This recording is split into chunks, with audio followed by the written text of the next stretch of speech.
Hey, Merry Christmas, USA, International, Canada, Long Island, aka Strong Island, plus plus the tri-state areas of New Jersey, Connecticut, plus the five spots of Brooklyn, Bronx, Manhattan, Staten Island, and Queens.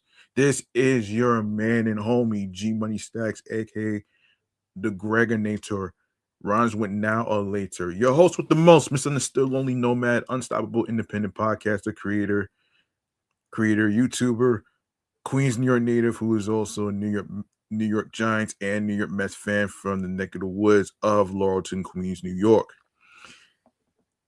And yes, you are now rocking with me by tuning in, listening, streaming, and watching the 111th episode of the Sports Edition Show. Excellent, fun, vibrant talks podcast. The platform for news in football, such as the New York Giants, basketball news, including the New York Knicks and the Brooklyn Nets, and baseball news, including the New York Mets. All right. We're live and direct from StreamYard alongside with the comfort of my room where I do my podcast live stream recordings. And if you missed out on any particular episodes that's already uploaded and posted to the YouTube channel page, episodes 104 through 111 is going to be posted on YouTube. If you missed out on episodes 104 through 110, please go ahead and check out those episodes. All right. Leave a like and a comment alongside with the sports topics being discussed in each episode, and click on the subscribe button on the sports YouTube channel page. Excellent, fun, vibrant talks podcast, so you'll be notified on when I'll be on the air with more new topics as far as any particular news regarding the New York Mets, the New York Knicks, Brooklyn Nets, and of course a little bit of football news, including the New York Giants. And don't forget to leave a 5-star rating on Apple Podcasts. If you don't have, actually, better yet, if you have an Apple Podcast account, you can go ahead and leave a 5-star rating alongside with a review. It really helps the show grow and the confidence and for me as a host of this sports podcast to actually create more content and more new sports topics for you folks at home that's actually having a nice Christmas. I do want to mention that.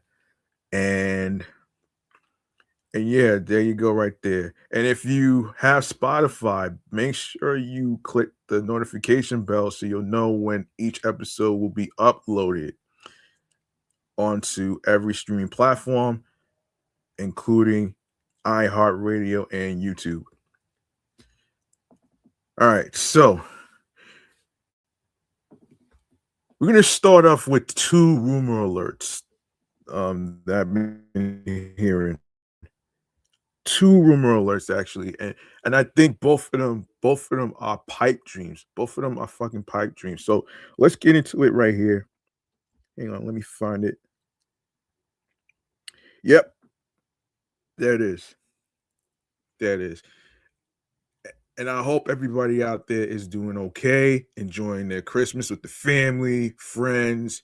You know, people can actually chill with friends on Christmas as well. It's not just the family, though, man. So, you know, so anyway, I want to actually find. Hold on a second.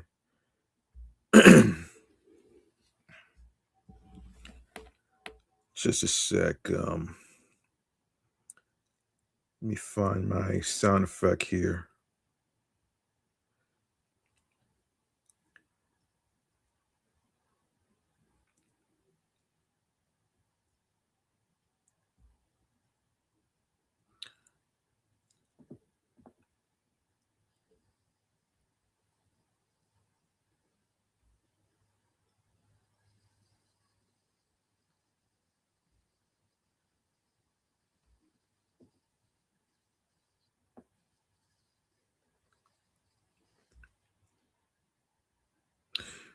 All right.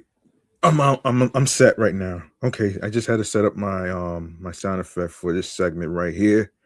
For rumor alerts in the air.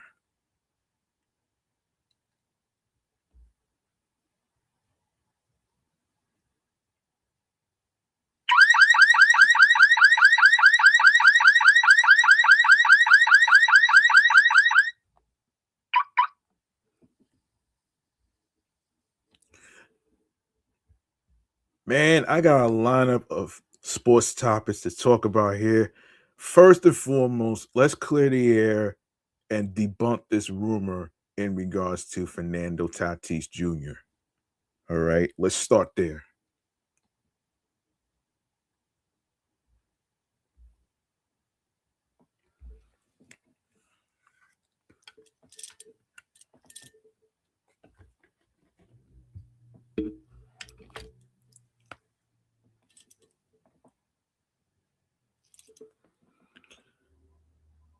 All right, hold on, let me see.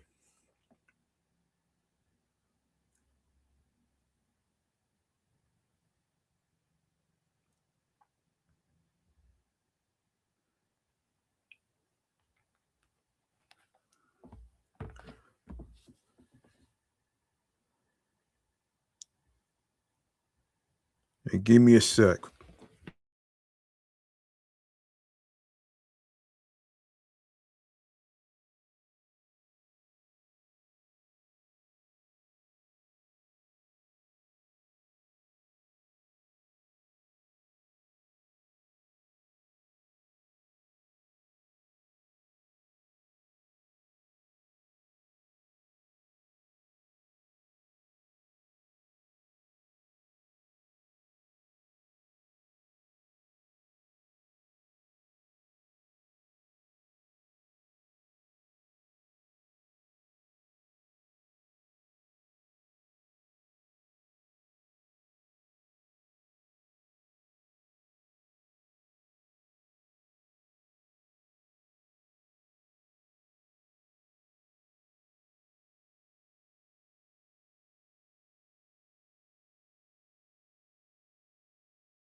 Sorry about that. I had to get my reading glasses real quick.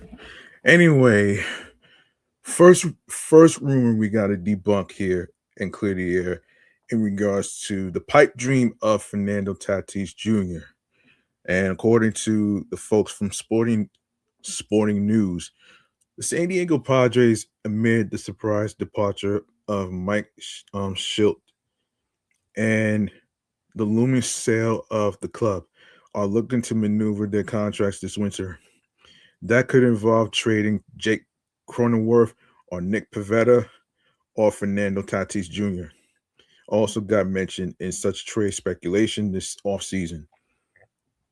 However, Joe Sherman on MLB Network shared a firm update on Tatis trade rumors that is a sigh of relief for Padres fans worried about Tatis being traded.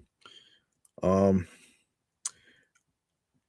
End quote. I believe strongly the Padres are not trading Fernando Tatis Jr., Sherman said. They want to continue to try and go for it. They want to find a couple of starting pitchers in this marketplace, but they are a team that wants to win, and AJ Prella loves this player. Sherman's report is a firm indication that Tatis is going nowhere this winter, while there has been trade speculation with Tatis amid the Padres' planned cuts to payroll. Tatis isn't going anywhere. Trading him would make some sense from the perspective of replenishing the farm system depleted by the trades made at the 2025 MLB trade deadline. But moving on from Tatis would drastically hurt the Padres' chances to contend in 2026. He's going to be 27 years old in 2026, and the three-time All-Star two-time Gold Glove and Platinum Glove winner is a player a team can't easily trade, regardless of the offers on the table. Tatis is under contract through 2034 on a $340 million deal, and is a player the Padres, if they are looking to contend, should have zero intention of trading. Damn, $340 million for a fucking long contract. I can't recall the last time I heard a player got a long contract for $340 million. That's very rare, son. That's very rare.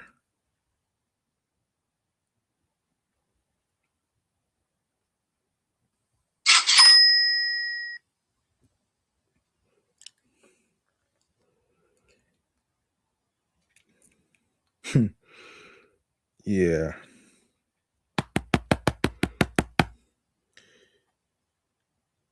Yeah, sorry about that.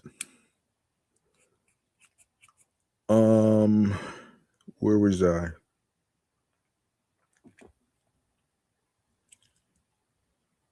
Come on.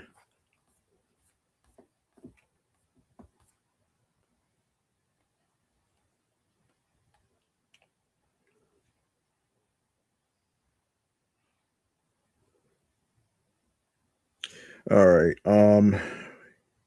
Yeah. Yeah.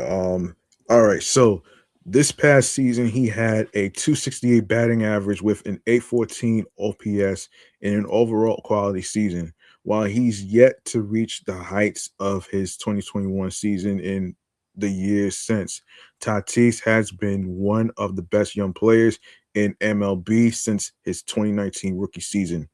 Padres fans can breathe a sigh of relief, as this report from Sherman all but confirms that San Diego will see Tatis in a Padres uniform for at least one more year.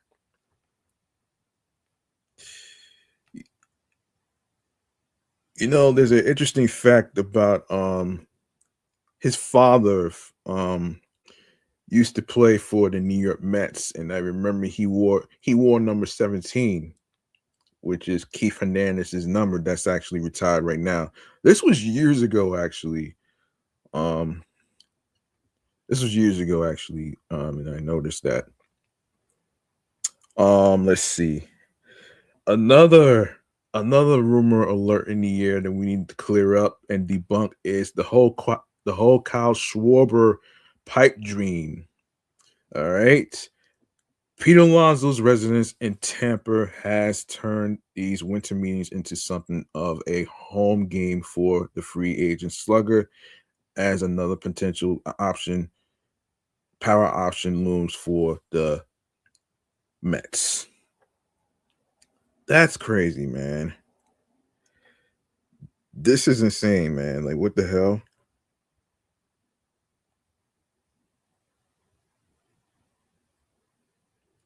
What the hell is this, man?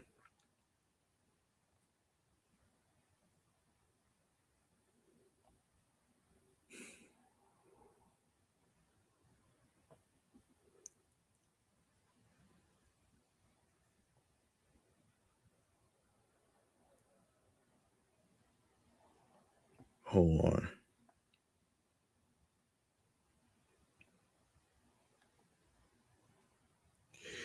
All right, so let's set the record straight about Kyle Schwarber. Kyle Schwarber is staying in Philadelphia and could have a ripple effect on whether the Mets retain Pete Alonso, which I'll talk about that in a few minutes with the Baltimore Orioles situation in a few minutes. The Phillies re-signed the NL home run champion to a 5-year, $150 million contract on Tuesday. The Pulse's Joe Sherman confirmed.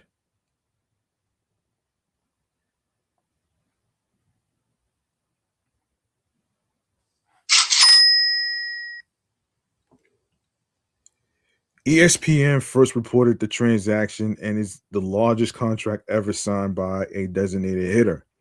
Schwarber re-upping in Philadelphia is the first major free agency move among position players and will have league-wide effects, particularly with the rival Mets.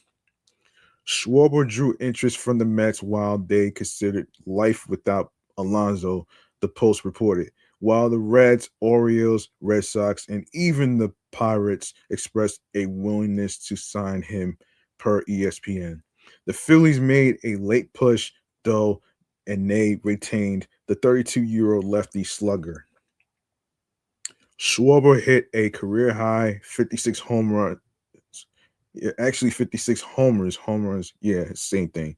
With an MLB best 132 RBIs, landing on the All-Star team by slashing 240, 365, 563 with a career best 928 OPS. This season marked his fourth with the Phillies, and it's possible this is the last large contract he signs. Schwarber has slugged 340 career homers and tallied at least 94 RBIs in each season with the Phillies, including 100 plus in each of the last 3 years. With Schwarber now signed, it leaves Alonso as the premier power bat on the market. Kyle Tucker is likely the top free agent and should command much more than Alonso. I don't know about that one right there. And the Mets and Alonso came to an agreement on a 2-year deal worth $54 million with an opt-out clause last off season, and Alonso opted out after a strong 2025 season. Alonso did not land Alonso did not land the long-term deal he sought last offseason and is attempting to do so this offseason, though the Mets' willingness to hand out such a deal remains to be seen. The Post reported that the Red Sox and Orioles are among the suitors that will meet with Alonso at his Tampa home. Now listen, those particular rumors and pipe dreams that y'all clamoring about, those rumors have been debunked. All right. Yes, debunked. And this whole notion about Kyle Tucker coming to the New York Mets, I don't think that's happening. Because one of the YouTubers was talking about Kyle Tucker. The thing is, the type of contract that he's looking for is basically around between 10 to 11 years. Not every baseball player is going to want to sign a 3-year deal. That's not going to cut it for every fucking player. You feel what I'm saying? So, on the record, those two rumors has been debunked.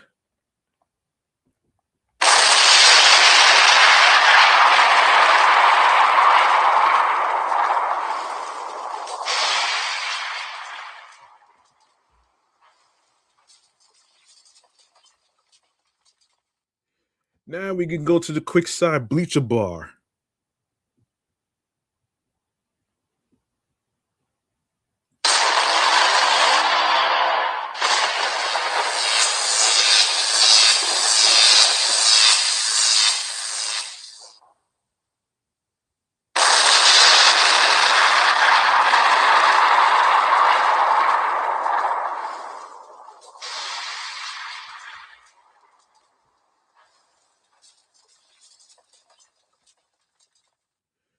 Okay. So one day I was watching Good Morning Football overtime, and they were talking about Eli Manning being snubbed. Why he was snubbed, you ask? I'll break that down right now, actually. Let's see. So, according to Sporting News, four former NFL players received their official bids to the Pro Football Hall of Fame on Thursday night, but most finalists found themselves on the outside looking in. Jarrett Allen, Sterling Sharp, Eric Allen, and Antonio Gates got the news that they would be enshrined in Canton. None of the four new Hall of Famers were in their first year on the ballot. Hall of Fame selections, no matter the sport, always bring along snub conversations, though. Among the 15 finalists, 11 didn't quite make the cut for Canton this year, including two-time Super Bowl champion quarterback Eli Manning. Uh, that's crazy, man. That's crazy, and it's so fucked up, man. Like Eli Manning is a legend, man. I started being a New York Giants fan when Eli Manning and along the other players was playing, and when they won Super Bowl 42, I managed to actually no. I managed to actually I don't know if they had I know they had a parade in New York. Um but I don't think I went out to go watch it though. With because it was too crowded and I could barely get a view. But anyway, man, being snubbed is it doesn't really feel fucking good when it comes to Eli Manning.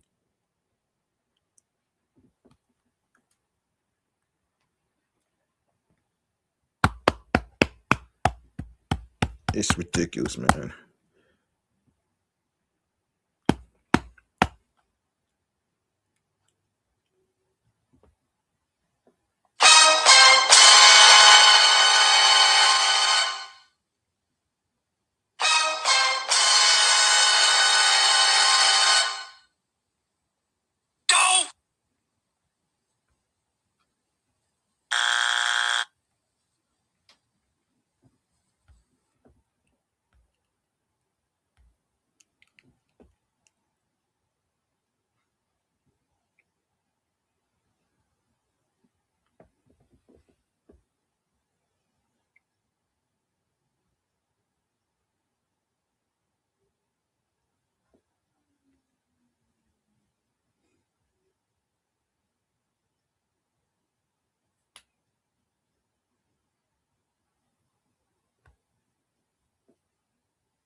Here's a look at the top snubs from Thursday's Pro Football Hall of Fame of class of 2025 announcement, with the case for and against each of the three included players.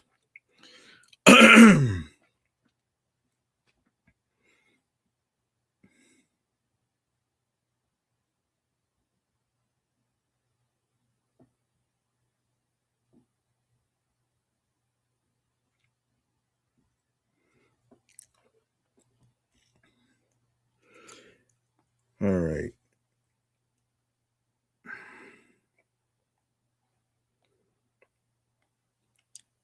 So, the NFL Hall of Fame snubs 2025, starting with Eli Manning. The longtime Giants quarterback was not selected to the Pro Football Hall of Fame in his first year on the ballot.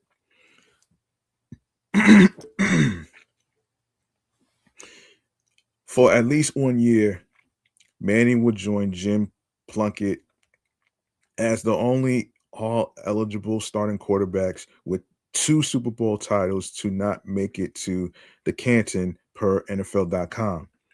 The case for Manning's Hall of Fame argument mostly revolves around his 2 Super Bowl titles. In 2007, he took New York on an improbable run to the Super Bowl after a 10-6 regular season record. Manning and the Giants, who entered the NFC bracket as the number 5 seed, squeaked by in a few matchups to reach Super Bowl 42, where they faced the unbeaten Patriots, considered one of the best NFL teams of all time. In a massive upset, New York beat New England 17-14, marking the Patriots' lone loss of the year. Manning won Super Bowl MVP after 255 passing yards, 2 touchdowns passes, and an interception.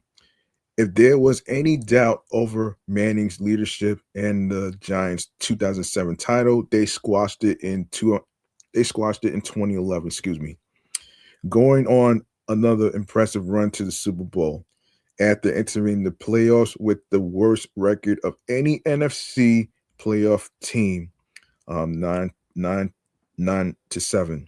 New York got hot in the postseason, reaching a Super Bowl rematch against Tom Brady and New England Patriots that it won 21-17. That's crazy, man. And according to what NBC Sports posted 13 years ago today, Eli Manning led the Giants on an epic drive to beat the Patriots in the Super Bowl again. That's a fact. The fact that Manning beat the MVP level quarterbacks, Brady, Aaron Rodgers, etc., in the postseason on multiple occasions makes his Hall of Fame case intriguing. Over his 15-year career, he accumulated some strong counting numbers, including 57,023 passing yards, 11th all time, and 366 passing touchdowns, 11th all time. He was also one of the most durable quarterbacks of his era, starting in 234 career games. On top of his 2 Super Bowl MVPs, Manning also won the 2016 Walter Payton Man of the Year award and was a 4-time Pro Bowler. The case against Manning, his miraculous Super Bowl runs with the Giants, certainly bolstered his Hall of Fame case, but Manning was never quite up there with Brady, Rodgers, or his brother Peyton at the level of elite quarterbacks throughout the 2000s and 2010s.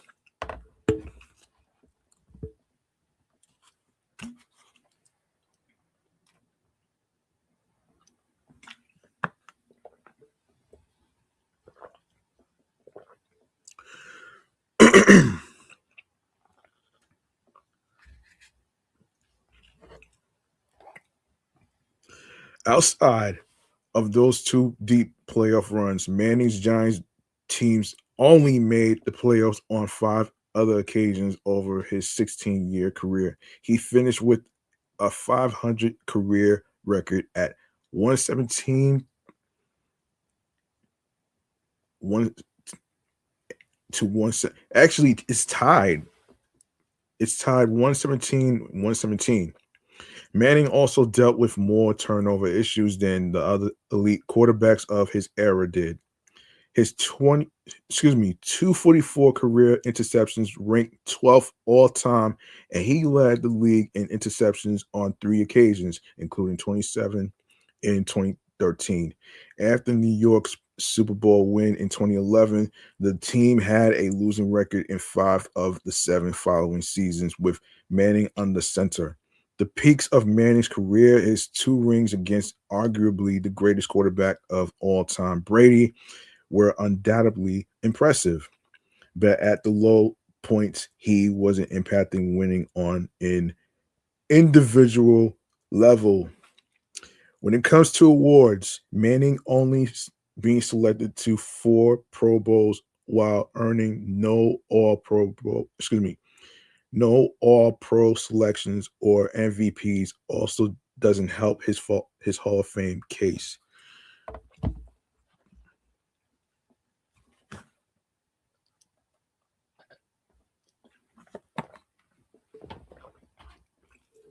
Hold on.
All right, sorry about that. I had to cough and drink a little water, so forgive me.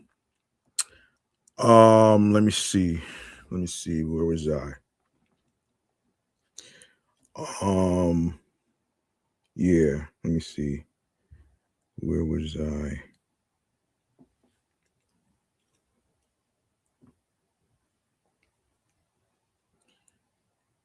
Um, for what it's worth, the controversy over Manning not wanting to play for the Chargers during the 2004 NFL draft is also attached to his football legacy. Um, um,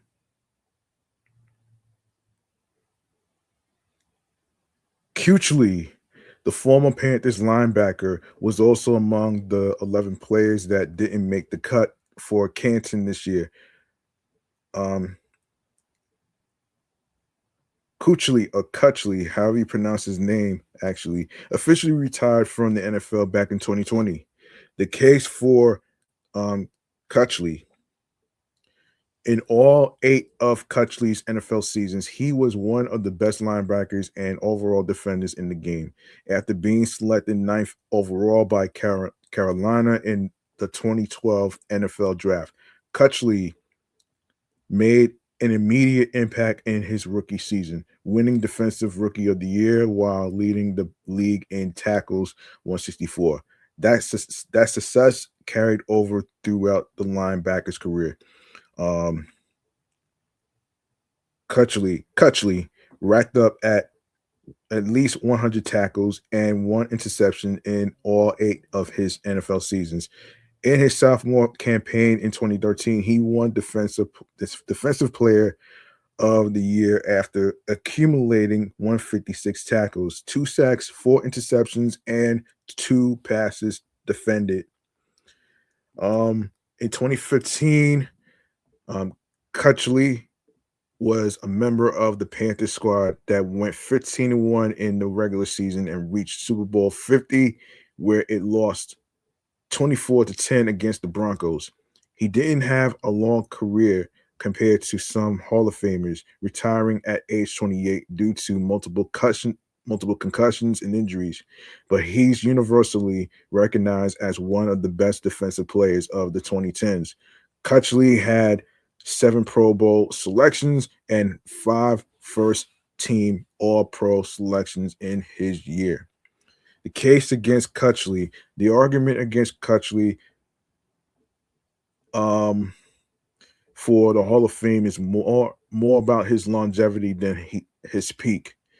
There's little doubt about Kutchley's impact throughout his career, but 8 seasons isn't a long time to build a Hall of Fame resume, especially when it comes to counting stats. For reference, Kutchley's 1,092 career tackles, although they came in just 8 seasons, ranked just 65th all time in league history. For voters who value overall numbers, Kutchley didn't play in the league long enough to rank among the greatest defenders in NFL history. And for those who look at awards, the former Panthers did win the 2012 Defensive Rookie of the Year and 2013 Defensive Player of the Year, but his hardware mostly ended there. Kutchley will still have his shot to get in the Hall of Fame, and as he's generally considered to have had one of the best linebacker peaks in NFL history. His shot at Canton won't come in 2025 though. Oof. Oh boy. Wow. Yeah, that's insane, man, for some of the players, including Eli Manning, that didn't get to the Pro Football Hall of Fame. That's crazy though, man.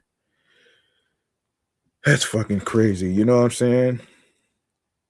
Um, oh boy. All right. All right. Let's get to some other sporting news actually involving the New York Knicks a little bit, actually. So let's get to that right here. So this is previously, hang on a second. Hang on one measly second here. Hang on one second. Before I even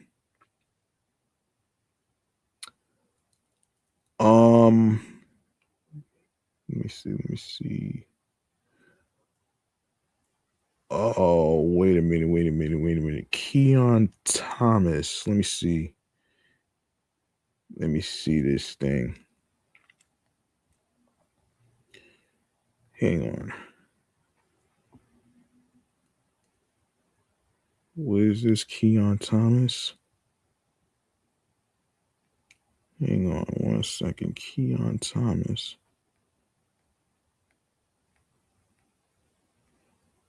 Keon Thomas.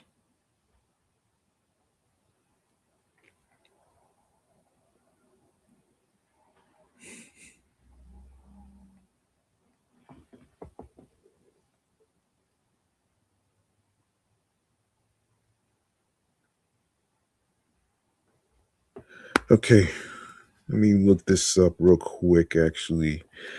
All right, Keon Thomas. Keon Thomas.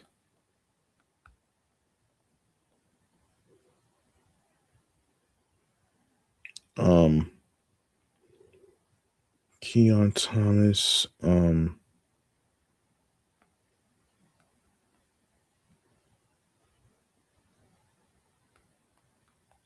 Let me see this.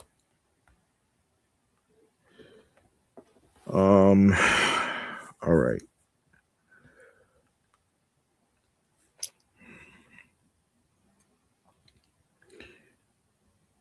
Daily Knicks.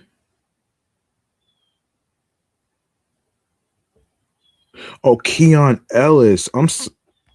Wait, Keon Ellis. I'm sorry. Let me see. Yeah, Keon Ellis. Let's talk about him. Yes, yes, yes, yes, yes, yes, yes. Here we go.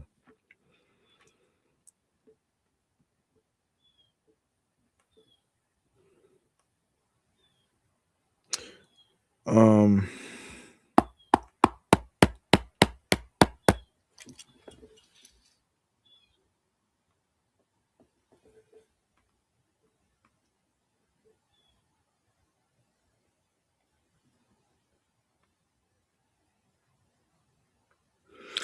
okay. According to Sports Illustrated, the New York Knicks have entered. Hang on one second. Have entered the bidding war for the Sacramento Kings guard Keon Ellis, while um Giannis speculation and Dante DiVincenzo reunion talks dominate um headlines. Ellis represents a lower cost option to bolster their rotation ahead of the February 5th deadline. Sean Sean Devaney report December 22nd that have five teams express interest in Ellis, including the Knicks, Lakers, Magic, Heat, and Trailblazers. The 25-year-old guard enters unrestricted free agency this summer, making him an attractive target for contenders seeking perimeter defense without cap complications. Let's see. um, let's see. Sacramento is reportedly seeking a protected first round pick in return, according to the Athletic.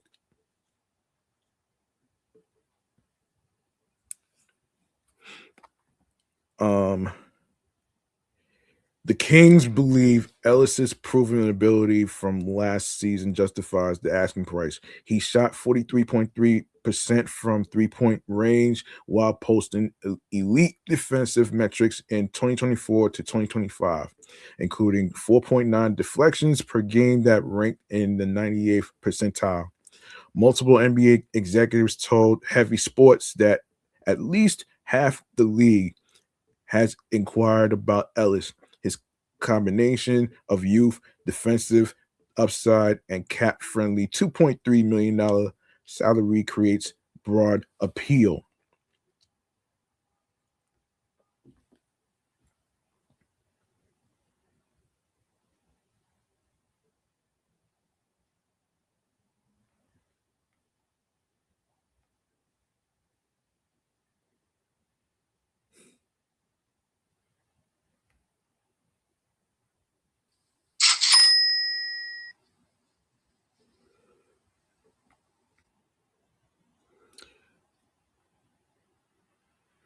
Teams can teams can acquire him without triggering apron restrictions, then retain his bird rights for a summer extension.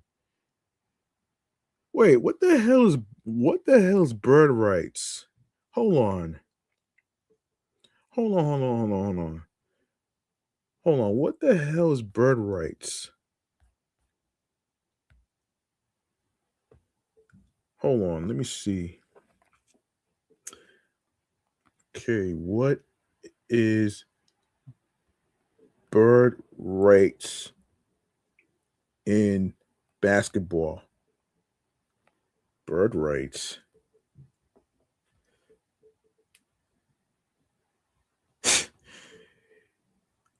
What is bird rights in the NBA? Let's take a look at this from essentially sports here.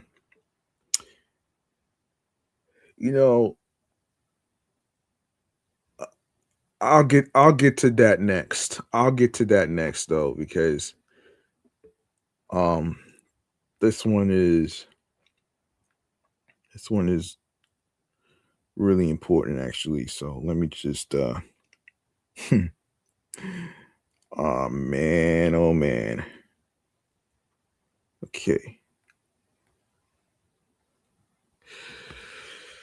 All right, I'll talk about bird rights after. Let me see. Um, let's see. Let me see. However, Ellis's inconsistent playing time in Sacramento has complicated his trade value. His minutes fluctuate wildly from 5 to 30 per game under coach Doug Christie. He's averaging 5.3 points on 38.5% shooting this season, down from 8.3 points on better efficiency last year. New York's pursuit stems directly from head coach Mike Brown's history with Ellis. Brown coached the guard in Sacramento for 3 seasons before his December 2024 firing, then landed the Knicks job in July 2025. At Knicks Media Day in September, Brown specifically referenced Ellis as an example of his deep rotation philosophy, noting he once started the two-way player late in the season when injury struck. The Knicks ranked 14th in defensive rating despite their strong 19-8 record. Ellis would provide perimeter defense alongside McNeill Bridges, OG, hold on, Anunoby, Anunoby, and Josh Hart. His career 41% three-point shooting offers floor spacing to complement Karl Anthony Towns' 5-out defensive system. Let's see. New York owns Washington's 2026 first round pick, protected 1-8, which could meet Sacramento's asking price. The challenge is execution. The Knicks sit just $148,000 below the hard cap ceiling, severely limiting trade flexibility. They need to move the salary to accommodate Ellis, complicating any deal.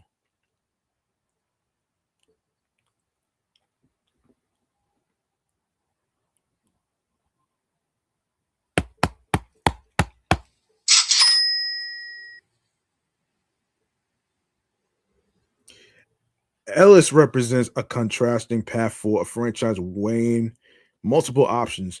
Giannis trade packages would require gutting the roster, while Vincenzo reunions demand moving rotation pieces like Miles McBride. Ellis offers defensive depth at minimal cost. Though competition from the Lakers, Magic, and Heat will test how much teams value specialists on expiring contracts. All right. Yeah, I want to before I go into some more baseball news, I want to actually get into what the hell is bird rights. All right, so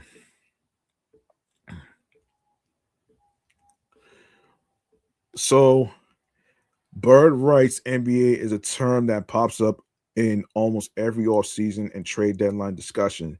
But what does it really mean, and why do teams care so much about them?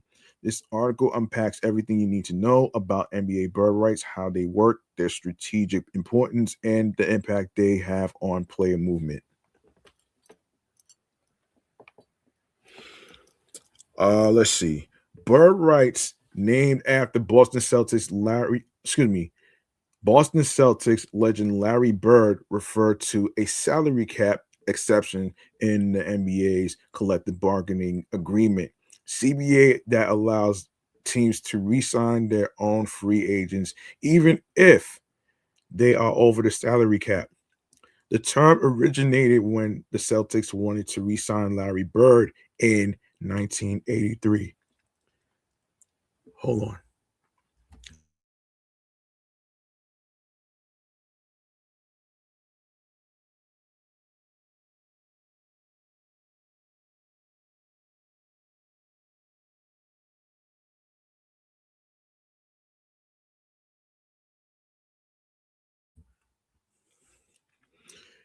Yeah. Where was I?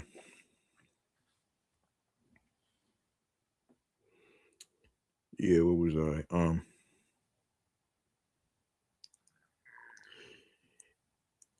Yeah.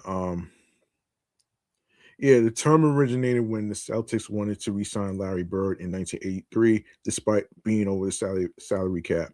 The league amended its rules to allow it, setting a precedent that evolved into the modern-day Bird Rights Clause. Today, it serves one main purpose: allowing franchises to maintain roster continue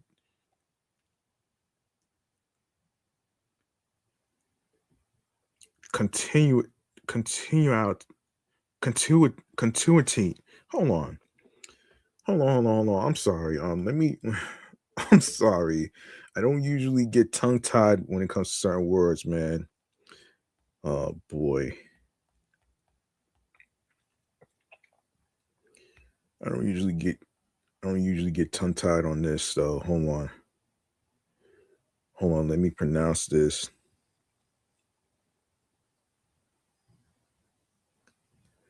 Wait, how do you pronounce? Let me see how you pronounce it. Let me see how you pronounce this shit though, cause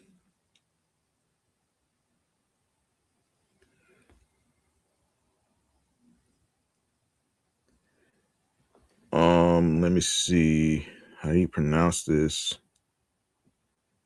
I do. I'm trying to figure this out though. How the hell do you even pronounce this?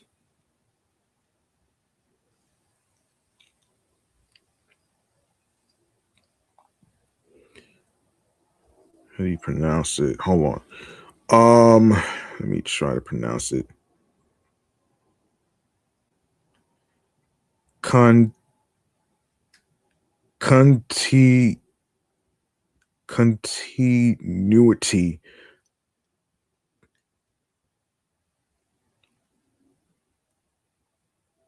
Continuity. Continuity. Okay. Okay. Anyway, anyway, continuity without being penalized for going over the salary cap.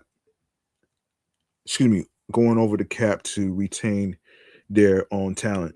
To understand how bird rights NBA clauses work, we need to first understand the concept of cap holds.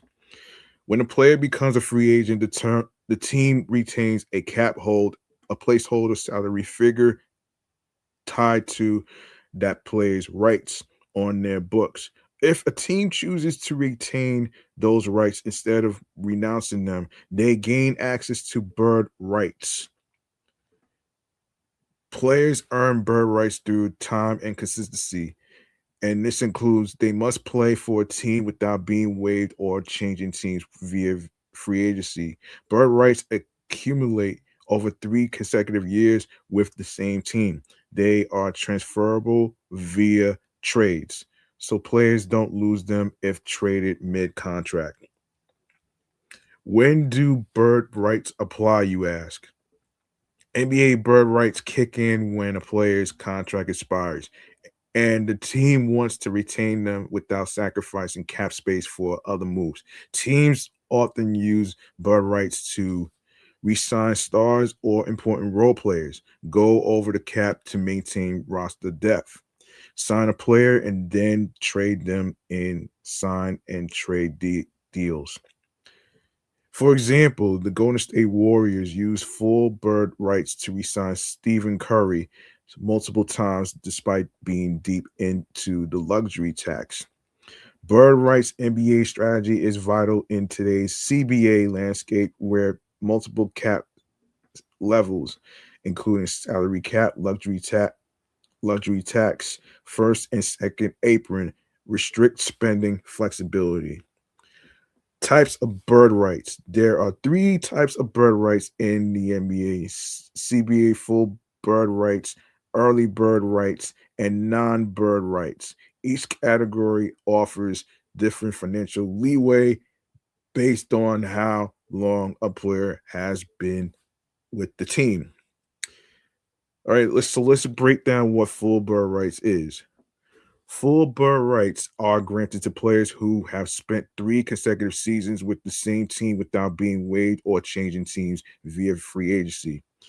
With full bird rights, a team can offer up to the maximum salary depending on years of service and contract rules. We sign the player to a contract of up to 5 years over the salary cap or even the luxury tax line to retain the player.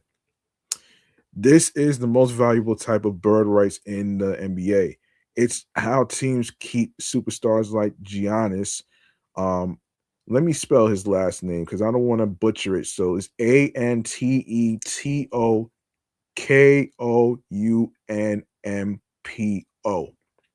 Jason Tatum or Anthony Davis without sacrificing cap room. Early bird rights kick in after just 2 consecutive seasons with the same team. The key features includes allow teams to re-sign players to a deal up to 175% of their previous salary or 105% of the league average salary, which is greater. The contract must be at least 2 years in length, can still be used to go over the salary cap, but offers less room than full bird rights. This clause is ideal for retaining breakout role players. For instance, Austin Reeves re-signed with the Lakers under early bird rights conditions, maximizing his salary relative to his previous deal. Now, the non-bird rights apply when a player has spent less than 2 years with a team or has been waived and re-signed or sign a 1 year deal with no bird protections. In this case, teams can offer 120% of the player's previous salary or 120% of the league's minimum, whichever is greater. Contracts can still be multi-year, but the financial bump is modest.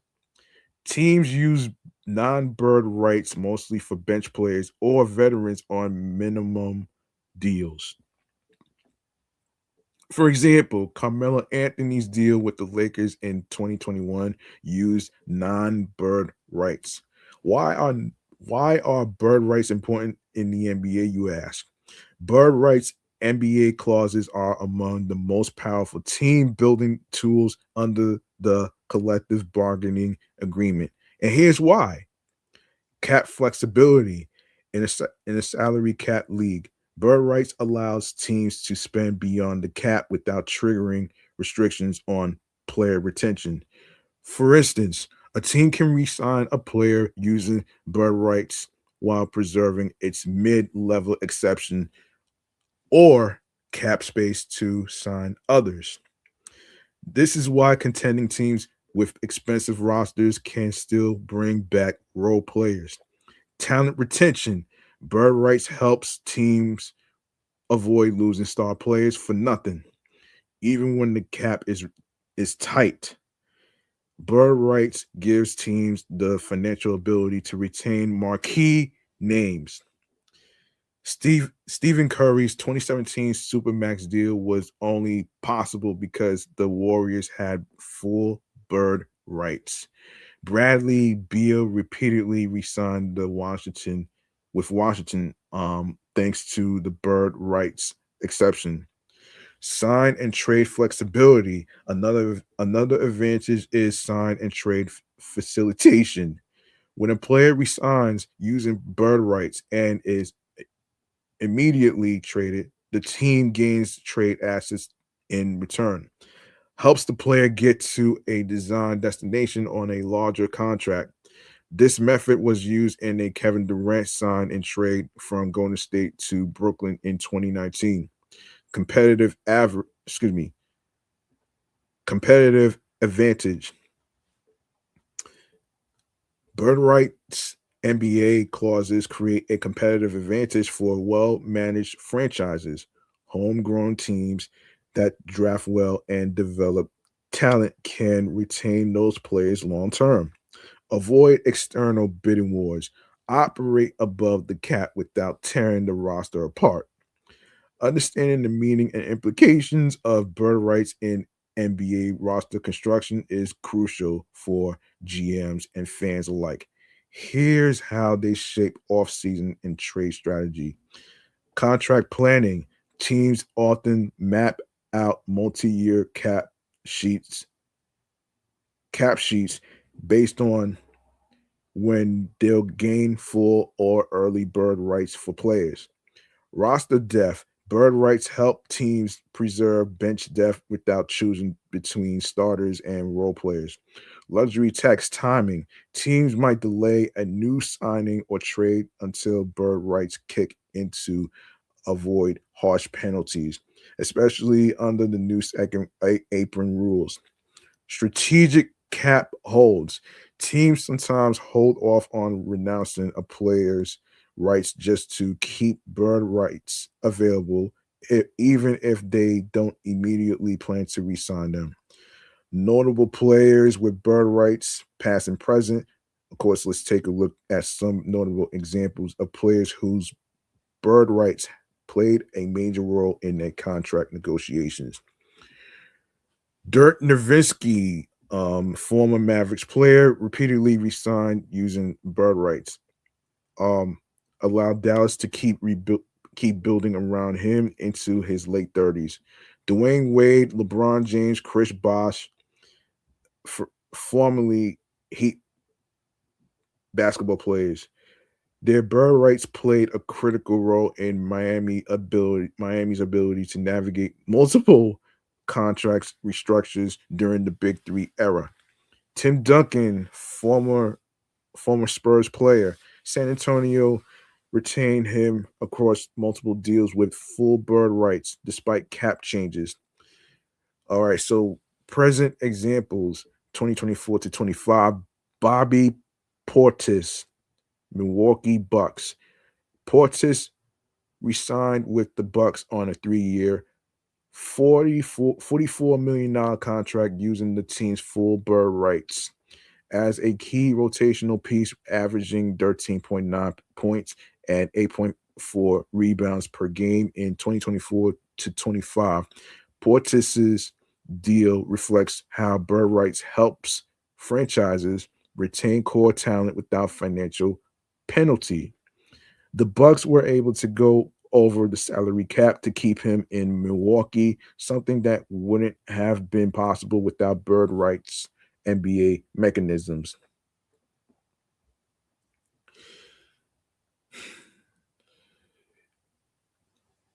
This is interesting. This is very interesting that they put that there. So the NBA players don't have to worry about being fucking screwed. I kind of understand it. I kind of understand it now, actually. So yeah.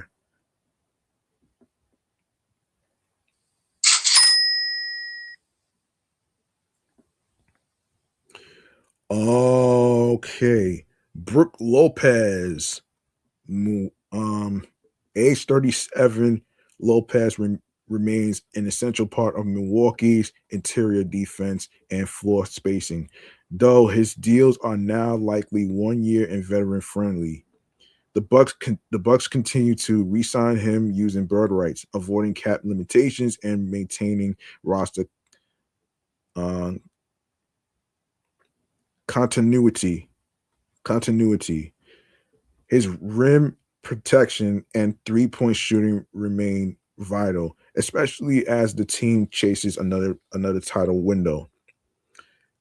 Cam Thomas, Brooklyn Nets, after making a qualifying offer, Thomas entered restricted free agency with full bird rights intact, averaging around 24 points per game. He's emerging as Brooklyn's top scoring option. Thanks to his bird rights, the Nets can match any offer sheet and exceed the cap to keep him a powerful leverage tool in their offseason planning. All right, so let's see. Let's see. Let me see.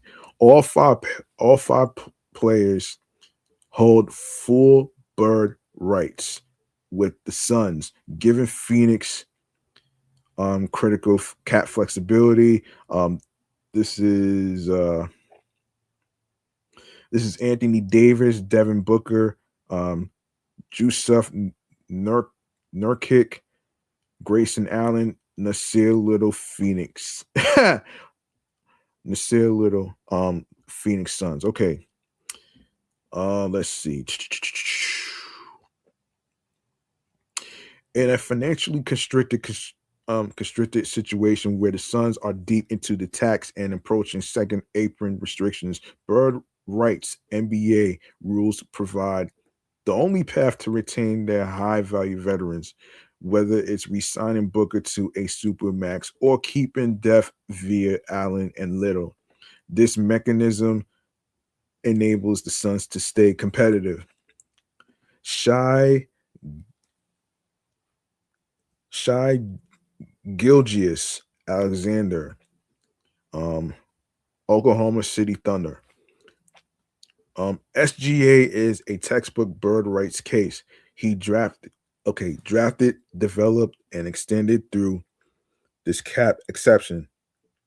He recently locked in Supermax extension, an agreement only possible because OKC held his full bird rights as one of the league's top young guards. His retention is a clear signal of the strategic power of bird rights in maintaining franchise cornerstones long term.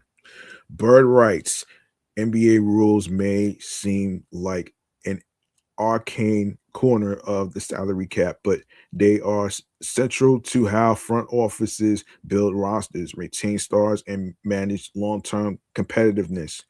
Whether it's full bird, early bird, or non bird rights, these cap exceptions create a bridge between loyalty and flexibility, giving teams a rare edge in a league governed by numbers and limits. Understanding bird rights in NBA negotiations isn't just for capologists. For fans, it explains how super teams are built, how legends stay with one team for a decade. Damn, that's 10 years.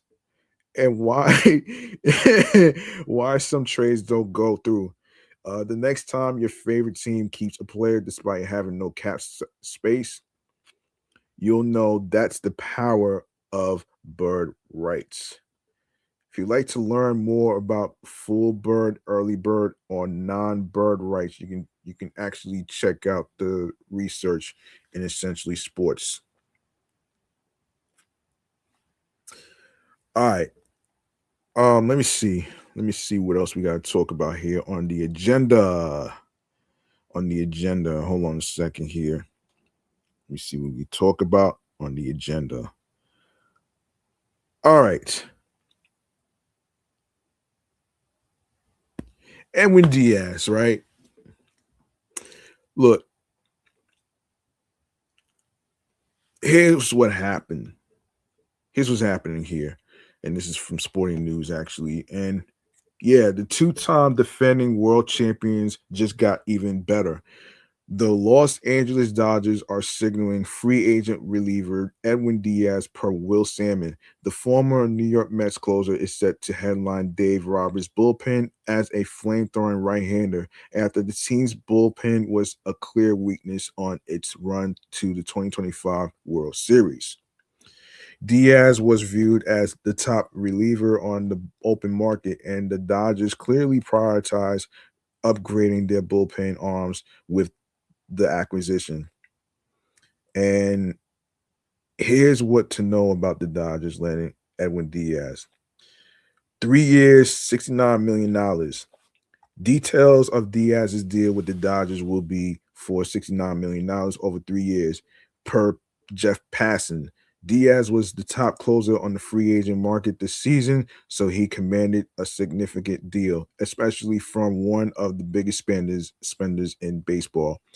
Diaz declined the Mets' qualifying offer, heading into the current offseason, as he was previously on a 5-year, $102 million contract he signed with New York in 2023.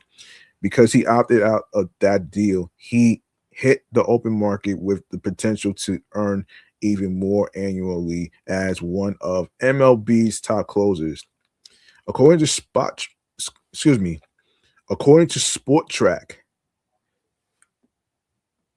Diaz already had the highest AAV, $21.5 million of any reliever in the 2025 season, edging out the Reds' Nick Martinez at $21.05 million. Now, for those of you who may not know what AAV stands for, it stands for annual average value.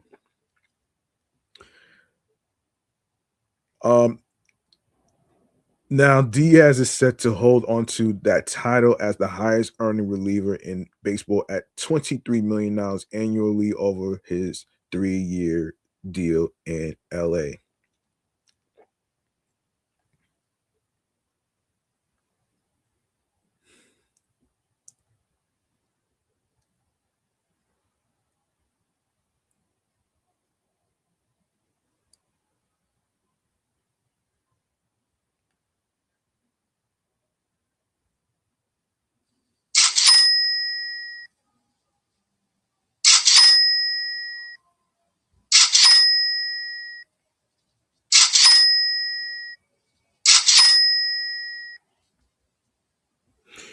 Yeah, okay. Hold on one second here. All right. So Diaz had been in a Mets uniform for 8 years, now set to join another top NL power. New York's move to sign Devin Williams earlier in the offseason was a sign of Diaz's potential departure. I'll talk about Devin Williams next. Edwin Diaz's stats. Diaz has been one of the league's most dominant closers for years, from his time with the Seattle Mariners to the Mets. Now he'll become the top arm for the Dodgers as they seek to win a third consecutive title in 2026. I'm not gonna hold on, man. Hold on a second. Look, I may not be a numbers guy, but let me just go over it. This is not me that wrote this actually. So, um, here's a look at Diaz's career numbers. So, when he was with the Mariners between 2016 to 2018, okay, 49 games, ERA 2.79, 88 strikeouts, 18 saves, IP is 51.2. We go to 2017, 66 games, ERA 3.27, 66.0, 89 strikeouts, and 34 saves. 2018, 73 games, 1.96, 73.1 IP, 124 strikeouts, and 57 saves. Now we go to 2019 to 2025. 66 games, 5.59, 58.0, 99 strikeouts, and 26 saves. 2020,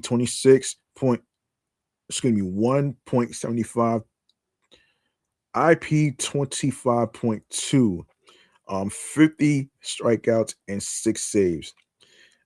2021, 63 games, ERA 3.45, IP 62.2, 89 strikeouts, 32 saves. 2022, 61, 1.31, 62.0, 118 strikeouts, and 32 saves. 2024, 54 saves. No, excuse me, 54 games, 3.52, 53.2 IP, 84 strikeouts, and 20 saves. And Finally, 62 games in 2025. ERA 1.63, IP 66.1, 98 strikeouts, and 28 saves. Edwin Diaz is 31 years old. He will turn 32 on March 22nd, just before the 2026 season begins. Diaz's Dodgers contract runs through his age 34 season 2028. Okay, I just went over the timeline and stuff. So yeah. Let me see.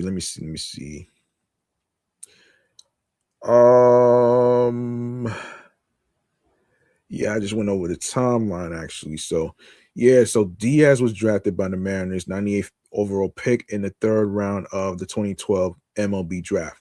He made his MLB debut in 2016, soon after breaking a Seattle record with 11 consecutive outs via strikeout. Quickly, Diaz emerged as the team's new closer.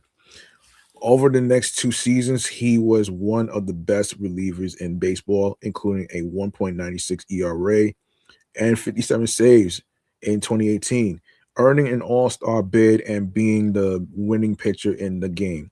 He set a Mariners single season record in saves in 2018, and he won the AL Reliever of the Year award.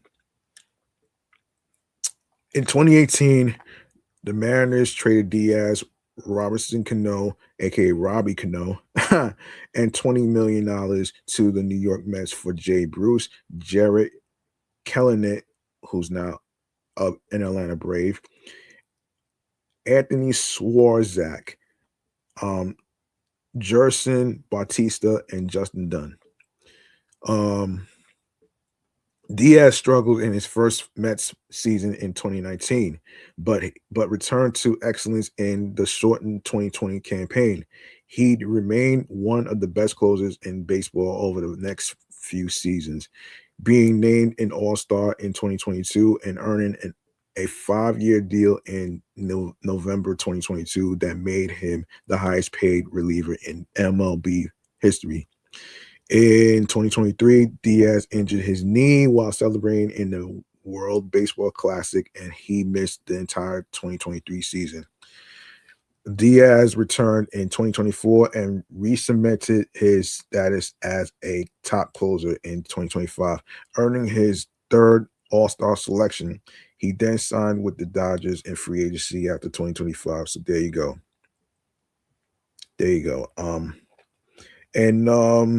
Edwin Diaz career earnings per spot track. Diaz has made $68,997,647 in career earnings to this point before his Dodgers deal kicks in. All right. A couple of things that I want to say actually though, man, before I get into the Devin Williams thing. Look, I've been a Met fan since the 90s. And before anybody tells me that I don't know anything about baseball, let me just tell you something, man. I watch a lot of baseball games on TV because a lot of times with some baseball stadiums, when it comes to the seats, they're very expensive and very hard to afford. One day I was listening to the guys from Metcast, shouts to Ray and Dan Bartels, who basically was breaking things down involving a repeating pattern involving giving away good players. When I hear this, it just indicates to me that they don't really it's like they don't it's like to me it's like they don't really care. They don't really care. Even if you were to, even if you were to get another closer, that particular closer, Devin Williams, is no Edwin Diaz. And I say that because, and and I know I may have brought this up in previous episodes, but I saw somewhere or heard somewhere that Edwin Diaz is tied with Johnny Franco, former Mets player, former Mets pitcher and closer, tied with 144 saves. How you gonna replace those saves? Even though you get a new closer, you're not gonna get 144 saves out of a new closer because it's not gonna feel the same. It's not gonna feel the same. And for some of the Mets fans who wrote him off based on what happened behind the scenes or whatever. For me, if somebody blindsides me and you know basically pull a stunt, look, I would feel away. The man has a fucking family he has to think about, man. You really think that Edwin Diaz is going to be, you know, wasting his time talking to some some of the people in the front office? You think he's gonna waste his time talking to David Stearns and Steve Cohen and stuff? Not really. Because whenever I hear stories about baseball players feeling disrespected, it's almost like they don't care for their players. They only care about profits over people. To me, that really screams greed. I get it's about winning games and it's a results business, but at the same time, you really, really, really need to get your priorities straight. Yes, Steve Cohen took care of him when he got injured in 2023. Yes.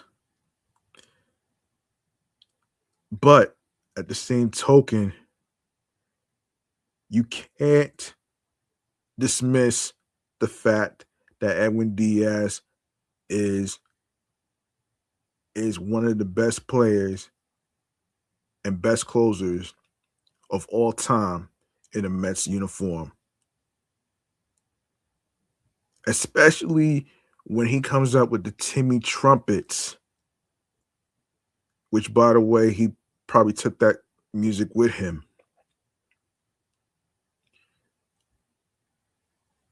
The point I'm trying to make here, folks, for all you listeners out there, is the fact that if you feel like you're being disrespected, caught off guard, look, to me, this wasn't just about money. It wasn't just about money. It wasn't just about money. He wanted to go to a different team that's basically about winning. He wanted to get a ring. I get it. And I'm not gonna dismiss the guy for his decision. I'm not gonna I'm not gonna write him off. I'm not one of those Mets fans who's going to actually write people off. I'm not gonna do that. The man's following his heart and his family, for crying in the fucking mud. Like, seriously? Look, like I said before, man, even if you got Devin Williams as a closer,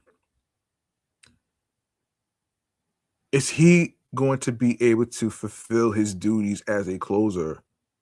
Because remember, last time he was the closer of the New York Yankees, and it didn't work out for him too well.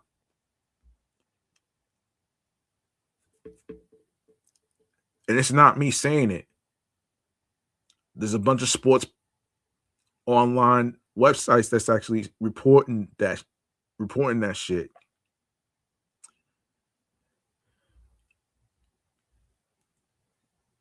The thing is, he will be remembered as one of the greatest closers of all time. Despite the injuries he suffered, despite certain things, despite the hatred, despite any of that shit, man. Any of that shit though. Will he be able to address the situation and why he chose the Los Angeles Dodgers? I'm pretty sure he did a press conference about that too. But the real reason behind it, we just gotta wait and see. And that's my token point of Edwin Diaz. Wish you success. Thank you for your services of being a New York Met for 8 years. Don't let anybody stop you from following your heart, following your dreams. All right? There you go.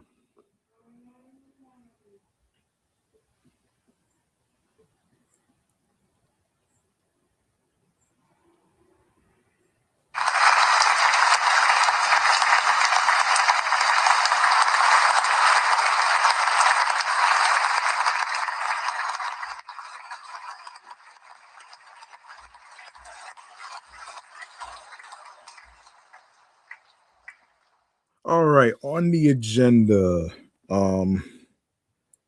actually, before I even go to the whole, before I go to Devin Williams, what's this thing about Corey Seager?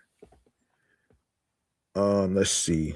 Hold on 1 second here. Okay.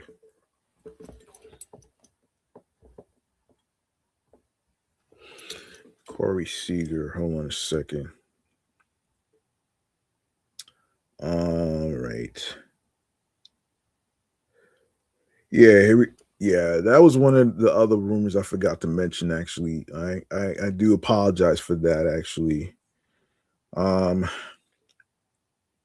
so Texas Rangers 2025 offseason moves have created steady speculation, especially around Corey Seager's future in Arlington after the Marcus Semien trade Monday.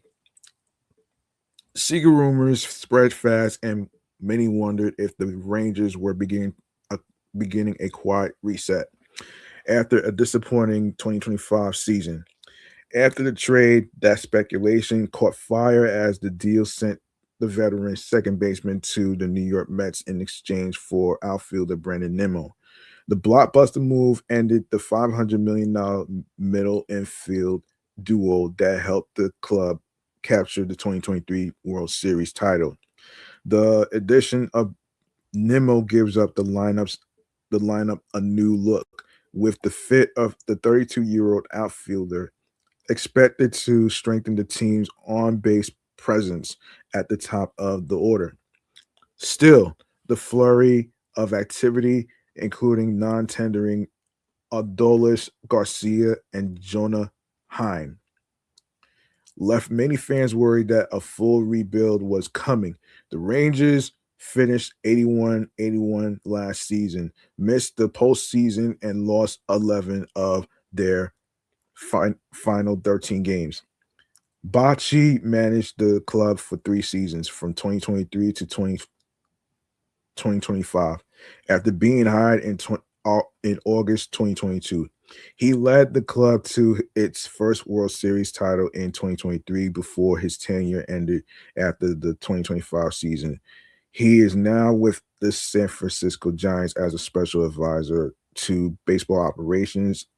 Team Bocce helped guide to 3 World Series championships in 2010, 2012, and 2014 as manager. To calm the noise, MLB Network posted a segment on its X account featuring insider John Morosi addressing the issue directly. Morosi's statements gave fans some much needed clarity on where the situation stands.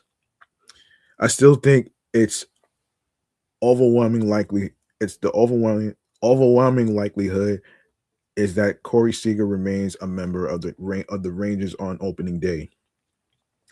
The comment from the insider suggests the Rangers plan to retool rather than rebuild. Despite the roster turnover, the front office appears committed to keeping its cornerstone shortstop Seager under contract through 2031. Remains the face of the franchise and one of the baseball's premier hitters.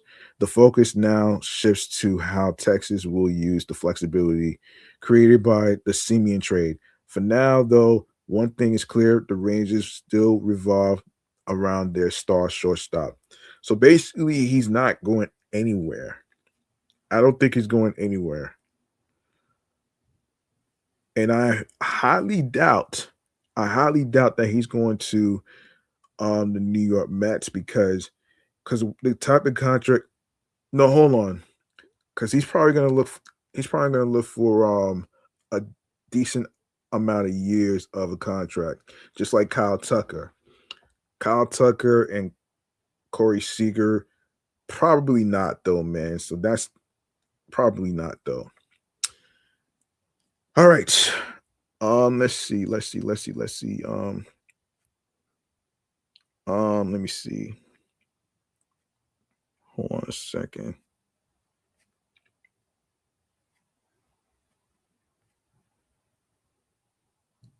Hold on. Okay, let's see. What else can we talk about on the agenda? Let me see. On the agenda. Yes, Pete Alonso signs a deal. Yes, let's talk about that.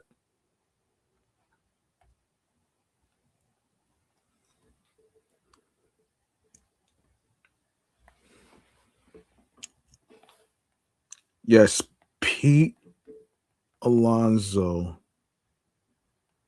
signs a 5-year. Yeah, he signs with the Orioles. Okay. Let's get into it though. Let's get into it.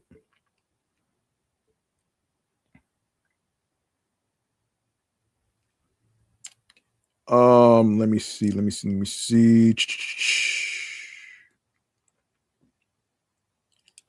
So, okay. Here's what's happening here. The Baltimore Orioles made one of the biggest splashes in this current MLB offseason when they signed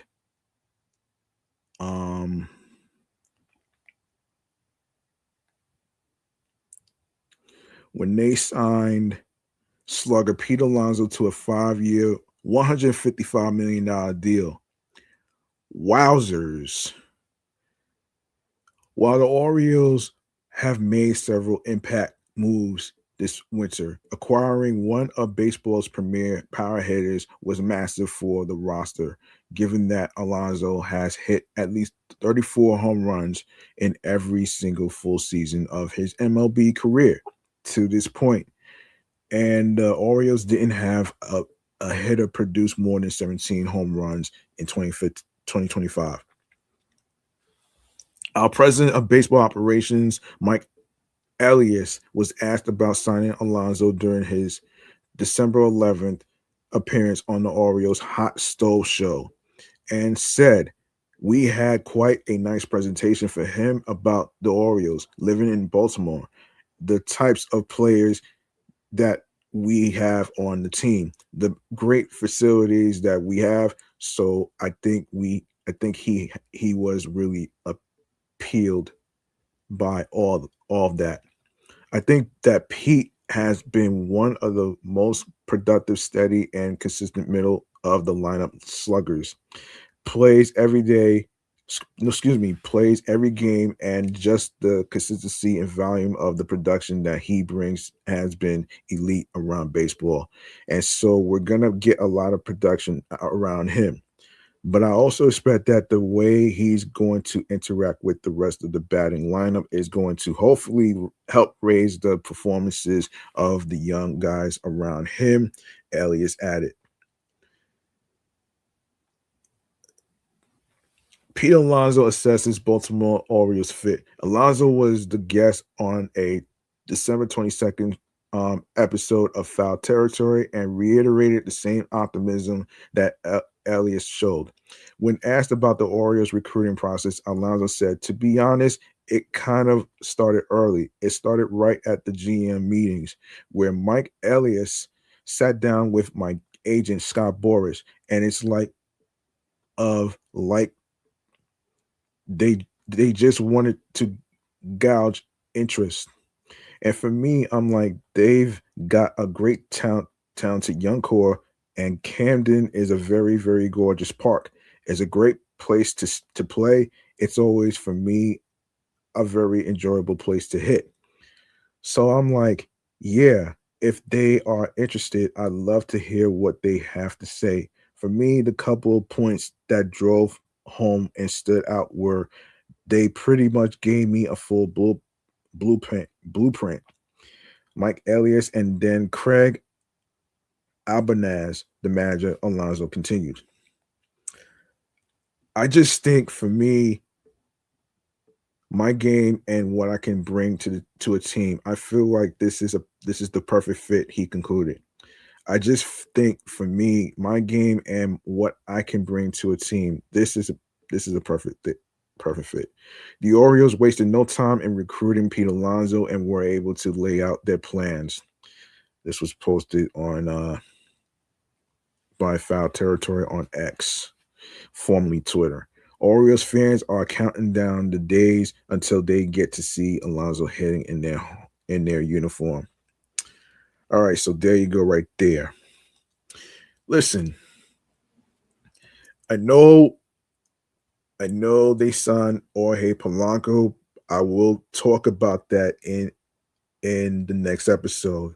I'm not gonna have time to talk about it here, but a couple of things actually before we go on to the next one. Actually, listen,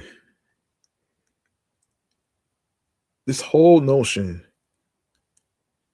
this whole notion about rebuilding, I am going to actually do a separate episode in the future to actually explain the differentiation between a rebuild and a retool because I think not not everyone in general, but I think some of the Mets fans out there probably might not understand that there's a difference between a rebuild and a retool.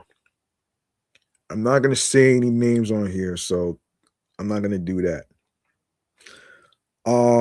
So yeah, look, man, the man just broke a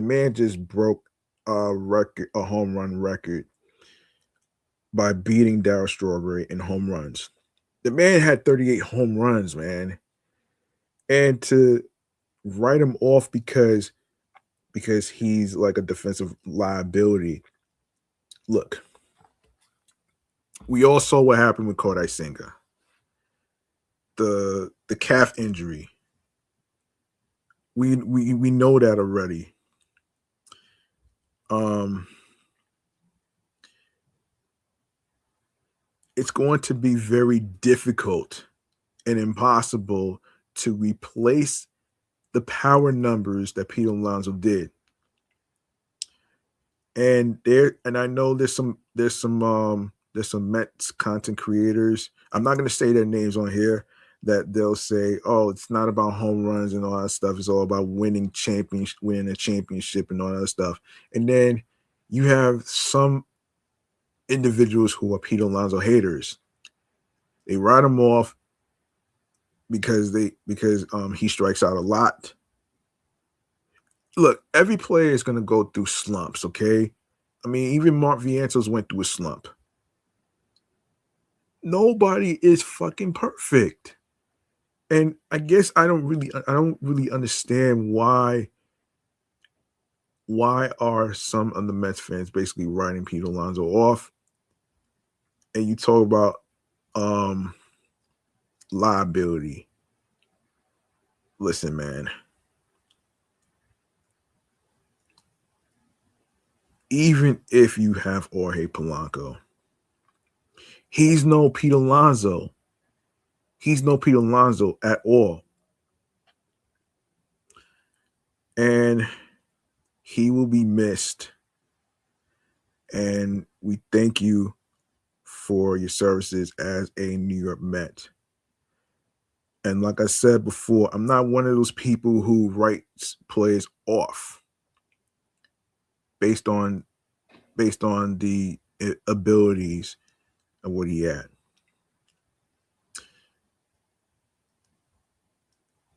I think the front office, alongside with David Stearns,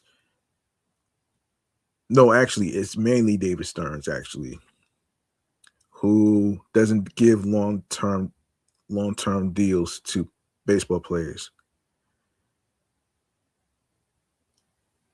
I must say that not every baseball player is going to want to sign a 3-year deal. And you wonder why some of these players won't come to New York, because of your stubbornness. You talk all this talk about run prevention, and I actually was listening to this guy Alfred. Shout outs to him. He has the Metropolitan Report podcast, and the guy went off talking about how the changes that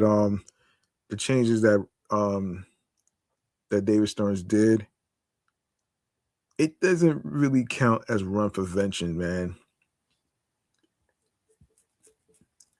You replace Pete Alonso with Jorge Polanco, and you wonder why some of the Mets fans are basically hating him at the moment. It doesn't matter how fucking smart you are. It does not matter. And when you have lack of communication, sometimes it could get you into a lot of trouble in hot water. And it's not just Carlos Mendoza. It's all on David Stearns, man. The winter meetings was stale like popcorn, okay? Like let's not sugarcoat this shit though, man. You cannot pretend that everything's okay, and you basically try to replace Pete Alonso with Kyle Schwarber, which, by the way, I already addressed that he's not coming to New York. So that's just plain crazy though, man. All right, man. It's going to be hard to replace those power numbers, man. And it won't be easy. It's not going to be easy, man.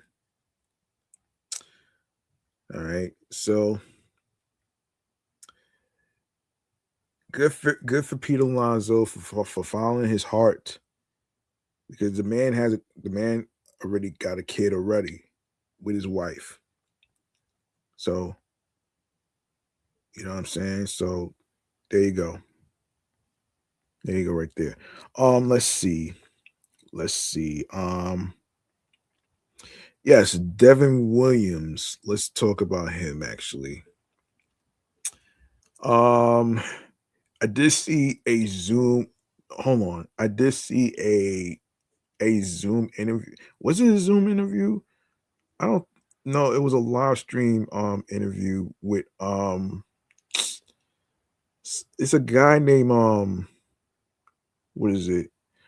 He has a YouTube channel. It's something with Ninja. I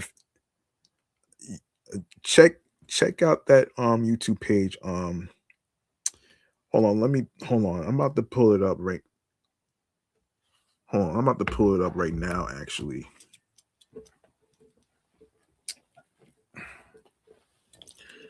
Let me pull it up right now. On the YouTube channel page. Of course, hold on a sec.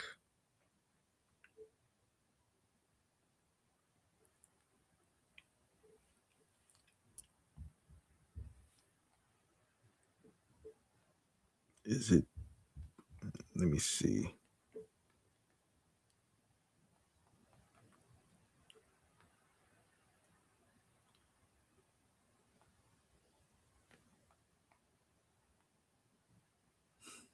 What is it? Let me see. Let me see. Oh, okay. Wait a minute. Wait just a minute. Hold on.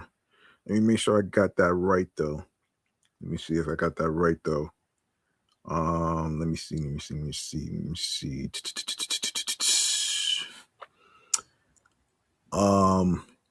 Yes, Pitching Ninja. Make sure you check him. Make sure you check him out on YouTube. He does good interviews over there. All right. After a rough first season in New York, Devin Williams is hoping for better results with a move across town. The reliever who arrived in the Bronx a year ago in a trade from Milwaukee and quickly lost his role as Yankees closer is headed to the Mets. The post confirmed.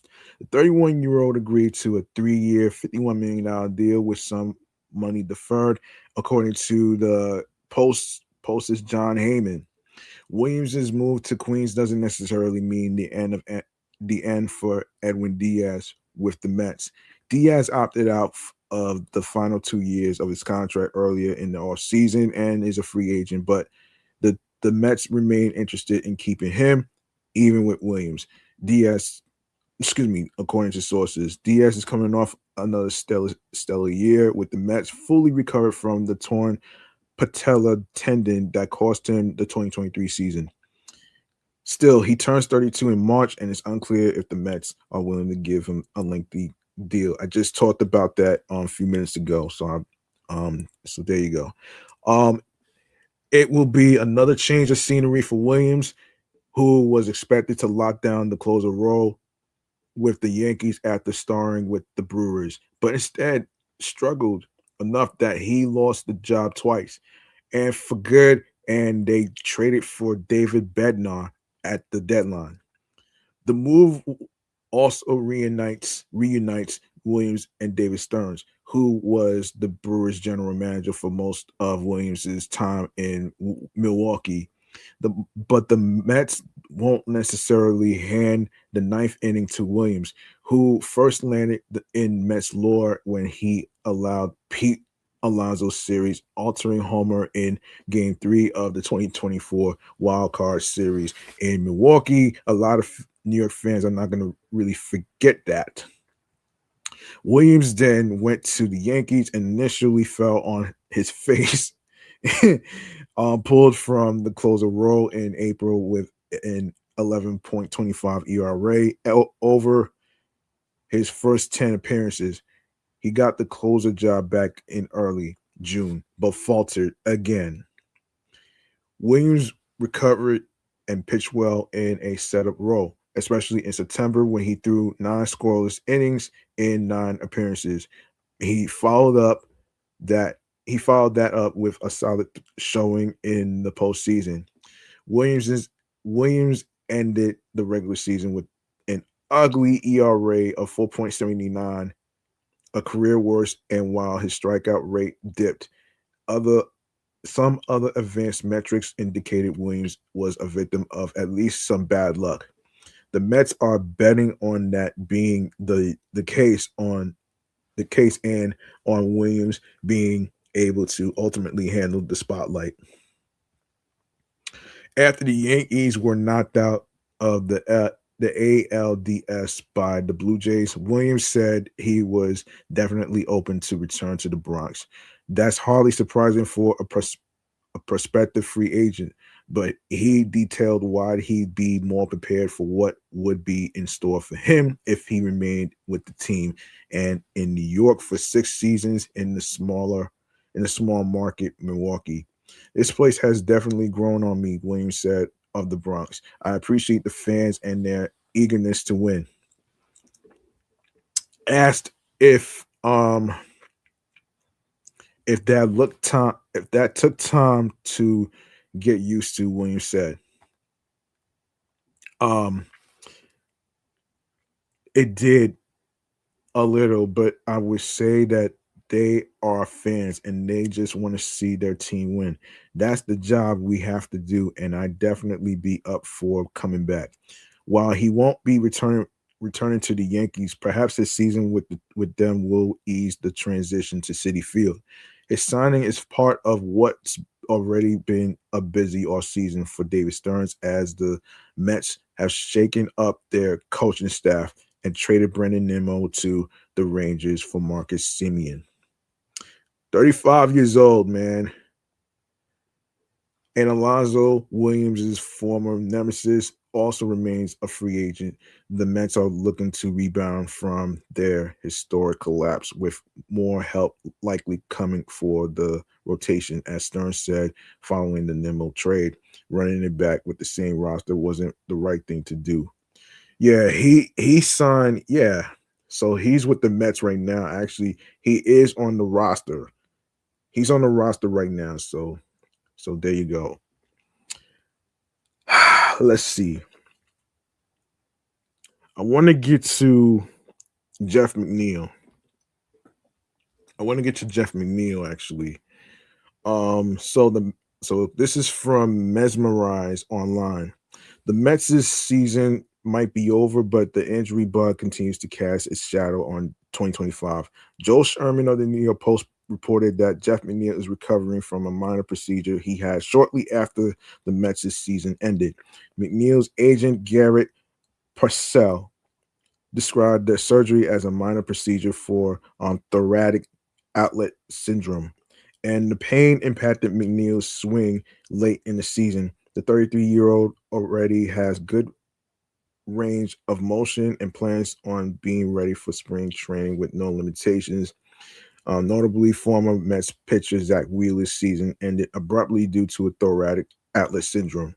Man, Harvey also had thoracic outlet syndrome surgery in 2016. However, McNeill's case seems minor in comparison. McNeill missed the first month of 2025 recovering from an oblique strain.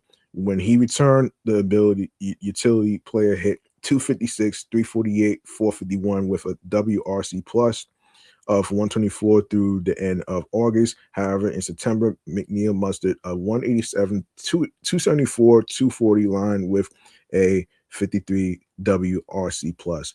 By the way, man, I found out from one of the articles in regards to Jeff McNeill being traded to the Athletics in exchange for Yordan Rodriguez. Mind you, he's 17. He's 17 years of age. You feel what I'm saying? So he's not going to be ready for the major leagues anytime soon. Maybe after he turns 18. Yeah. Now let me take a look at Yordan Rodriguez. Let's take a look at Yordan Rodriguez. Hold on.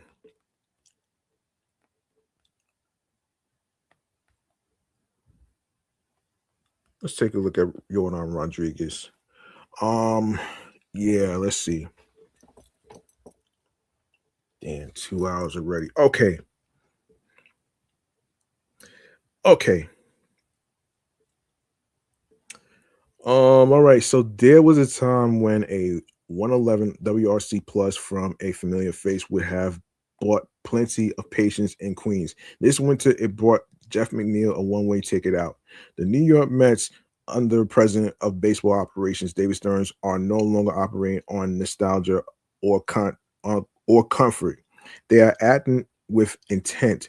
On Monday, that intent became clearer when the Mets sent the 33-year-old McNeill and cash considerations to the Athletics in exchange for teenage right-hander Jordan Rodriguez. It was a move that said far more about organizational philosophy than the names involved. A clear philosophical shift in Queens. Stearns has wasted little time reshaping how the Mets think about roster construction. The emphasis now lives at the intersection of youth controllability and run prevention. First of all, first of all, the stuff that he did, that's not run prevention.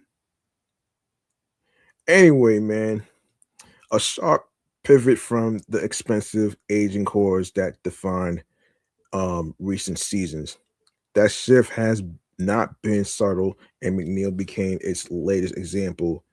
Right. So McNeill was not bad in 2025. He hit 12 home runs, ran a 111 WRC plus, and provided the same steady professionalism he always has, despite the issues with him catching an attitude or slamming the helmet or whatever it may be, man. Dude, he's a fucking human being, man. He's allowed to actually express himself on certain calls the umpire actually makes. Anyway, um, but the Mets had already answered the question of where he fit by acquiring Marcus Semien to play second base, and he has some clubhouse clashes with some team leaders. The combination of factors led to an exit. This was not a performance-based exile. It was a roster math sprinkled with some other stuff.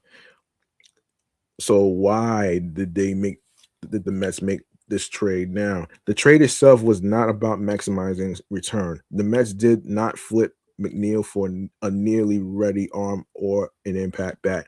They flipped him to get younger, leaner, and more flexible. Clearing salary mattered. Opening opportunity mattered. Aligning the roster with Stearns' vision mattered most. That does not mean the return was meaningless. Jordan Rodriguez may be years away, but he is the type of bet this front office wants to keep making. As I said before, at 17, Rodriguez is barely at the starting line of professional baseball. The Mets are comfortable with that timeline. In fact, they prefer it. Who is Jordan Rodriguez? Who is Jordan Rodriguez is and why he fits. Rodriguez signed with the Athletics out of Cuba earlier this year for $400,000 and was assigned to the Dominican Summer League. In 15.1 innings, he posted a 2.93 ERA and struck out 20 hitters. Those numbers are encouraging, but the traits behind them are what caught attention um, across scouting circles. According to Baseball America, Rodriguez showed a noticeable velocity jump this summer. His four-seam fastball sat in the low 90s and touched 96 miles per hour, delivered the relatively low effort and above average extension. He paired it with a low 80s slider that averaged nearly 2,700 RPM, a serious number for a teenager. He also showed feel for a changeup as an amateur, even if it was not featured much in Pro Ball. Wowsers. He he was not expected to crack the Athletics top 30 prospects. That matters less than the fact that he ranked among the top 20 pitching prospects in the DSL this year.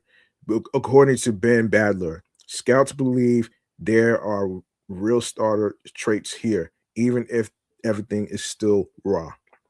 Long-term thinking, not immediate help. Rodriguez is not close. He will not be close for a while. Best case, the Mets are looking at 3 to 5 years before he sniffs a big league mound. That reality is baked into the decision. The Mets are not pretending otherwise. What they are doing is stockpiling upside arms with time on their side. The organization has lacked that kind of pitching depth for years. If even one of these long-term bets pays off, it reshapes the system. If several do, it reshapes the franchise. McNeill deserved better than being reduced to a line item. But this is the cost of clarity. The Mets know who they are trying to become now. Moves like this are not emotional. They are directional. And for the first time in a while, the direction feels unmistakably intentional. Listen, man. Listen. I know everybody's been talking about identity, and having identity is very important. So yeah, it's just not really the same actually, but hey, it is what it is. It is what it is actually. So let me see. Yes, the pros and cons about the salary cap. Yeah, let's get into that right there.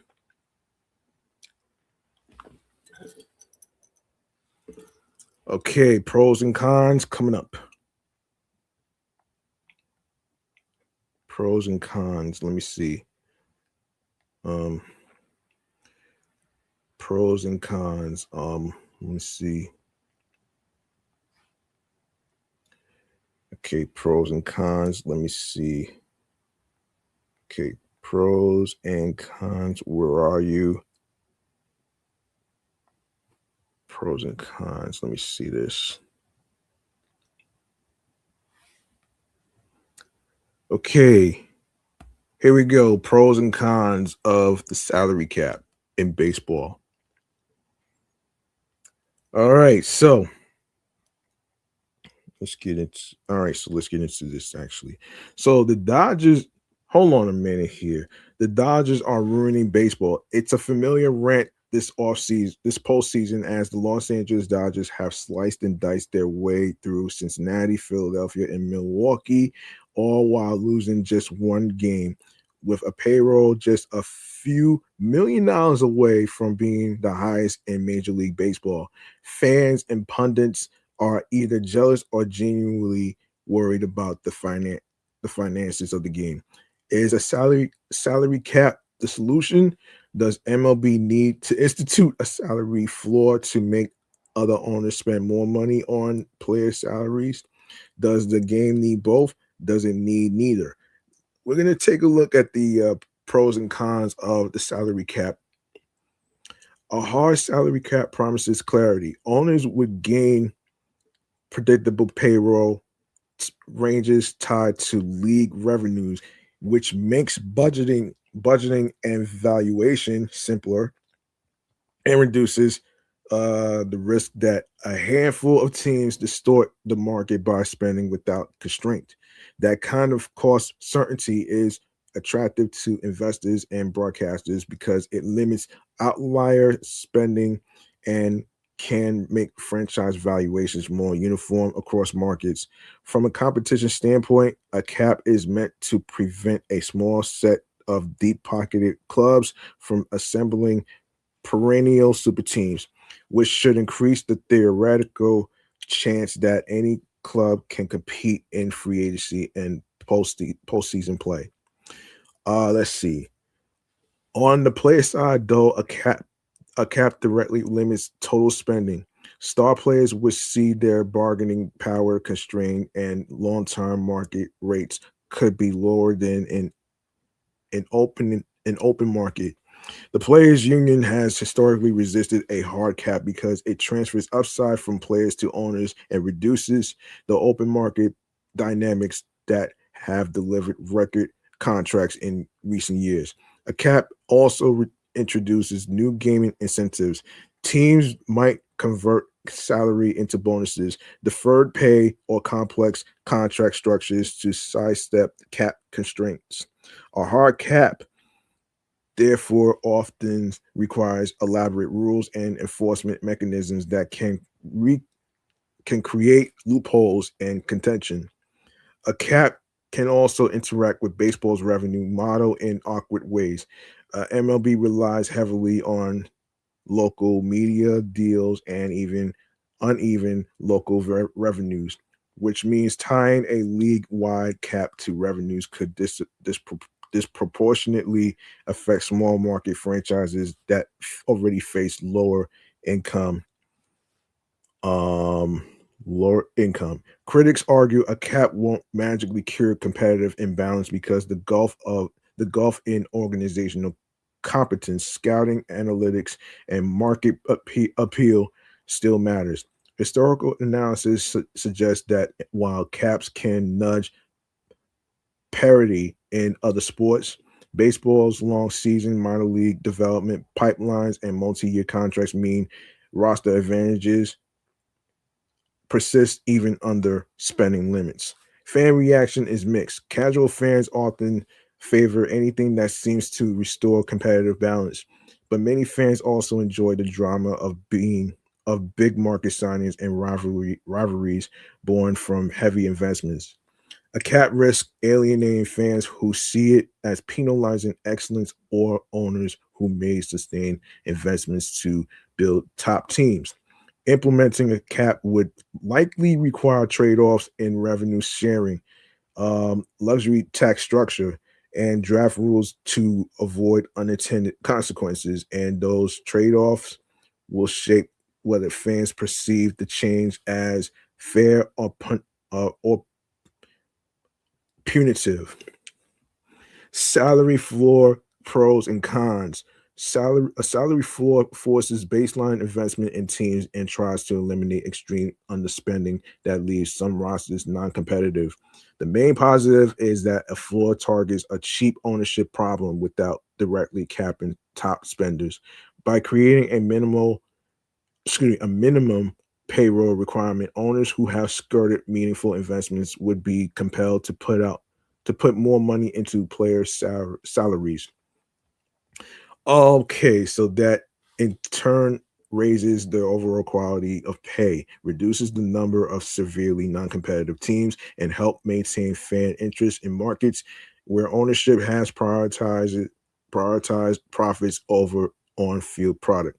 From the player's perspective, a floor is attractive because it lifts the floor of earnings and job quality across the league without taking away the top end upside created by the richest clubs. A floor can be paired with robust revenue sharing so that truly small market teams are not forced to spend beyond their means.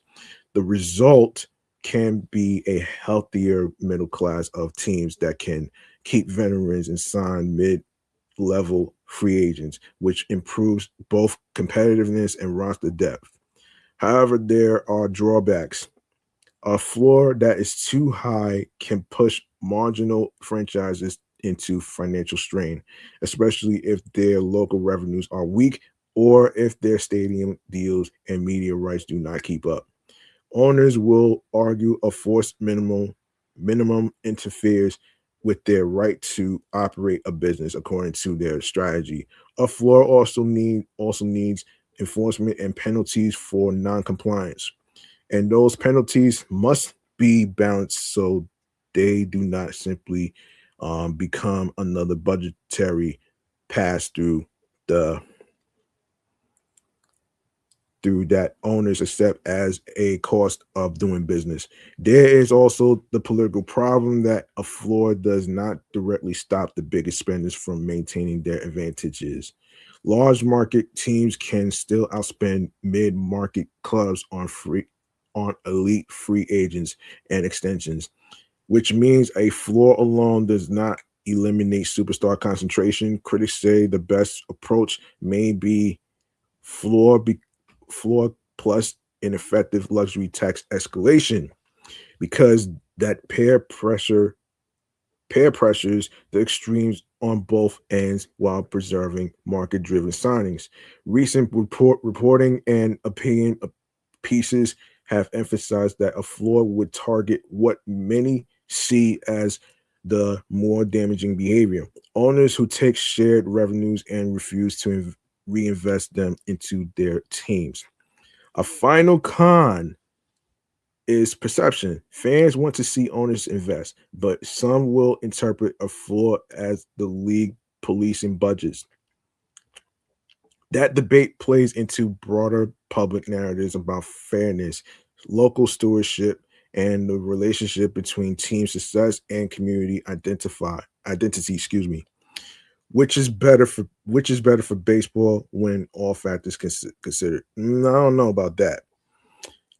When weighing all major economic factors and fan satisfaction, a salary floor paired with a robust luxury tax framework looks like the more pragmatic change for Major League Baseball. A floor directly addresses the most visible cause of fan disengagement: teams that chronically underinvest and produce season after season of poor performance for fandom and local market health. Forcing underspending owners to lift payroll produces more meaningful late summer games, more credible local hope, and a stronger developmental path for mid-tier free agents and veterans, all of which sustain fan interest across 30 markets.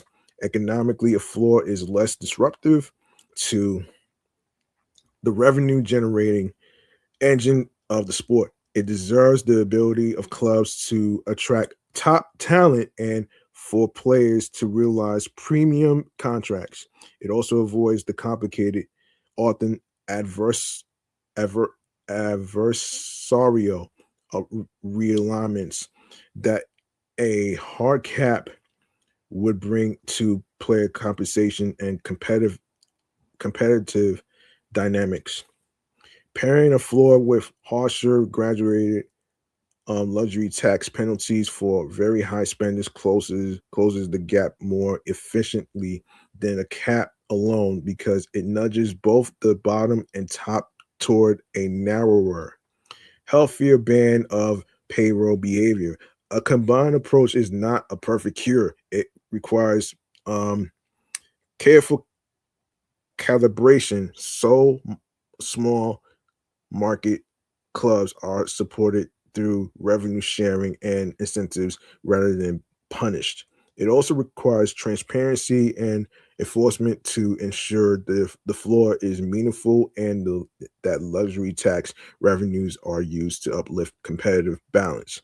Still, considering the economic realities of MLB, including uneven local media revenues and the long-term role of player development, a floor-first strategy best balances fiscal prudence, competitive credibility, and fan satisfaction. All right, so okay, what else? Let me see. Let me see. Hmm. Let me see. Let me see. Let me go to. Okay. Let me see.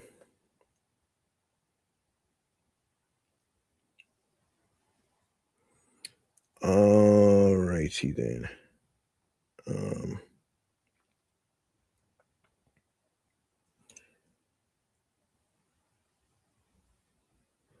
Okay. All right. Next we have. Hold on a second here. Let me do this. Let me see this. Let me do this shit. Hold on.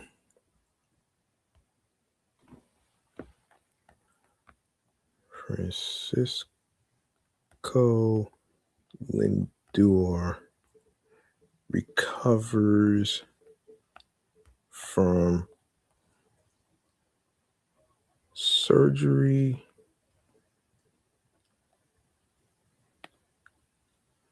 So he'll be ready to go for spring training.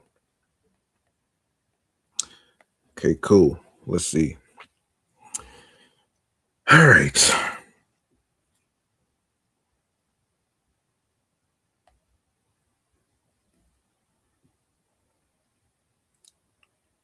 Francisco Lindor underwent a right elbow operation after the completion of the 2025 regular season. The Mets announced Wednesday, but the shortstop is expected to make a full recovery before the start of spring training.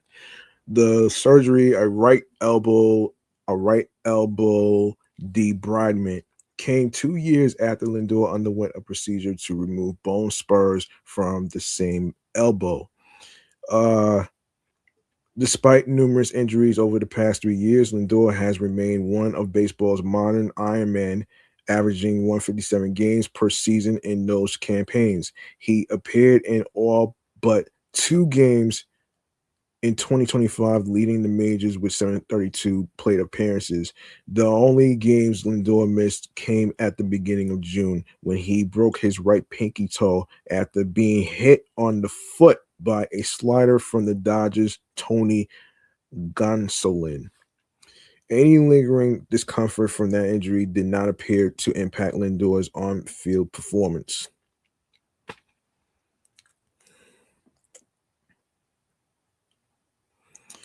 Let's see.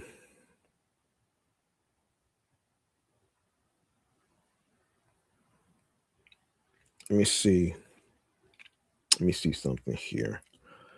I'm gonna do maybe 2 more topics actually.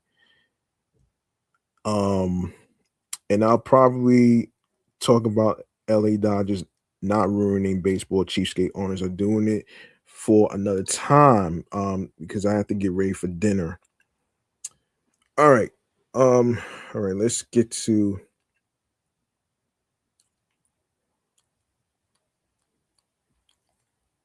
all right, man. What the hell? Wait a minute here.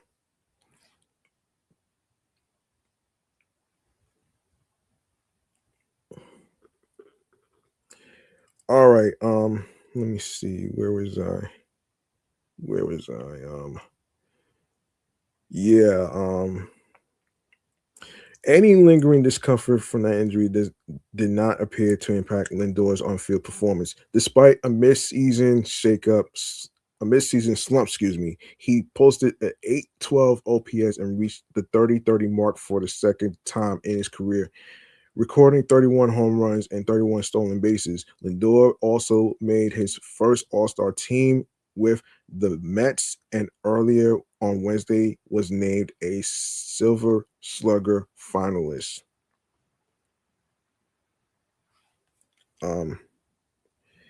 Yeah. Okay. Okay, so glad that he's feeling better. Let's see. Glad he's feeling better though. Let me see.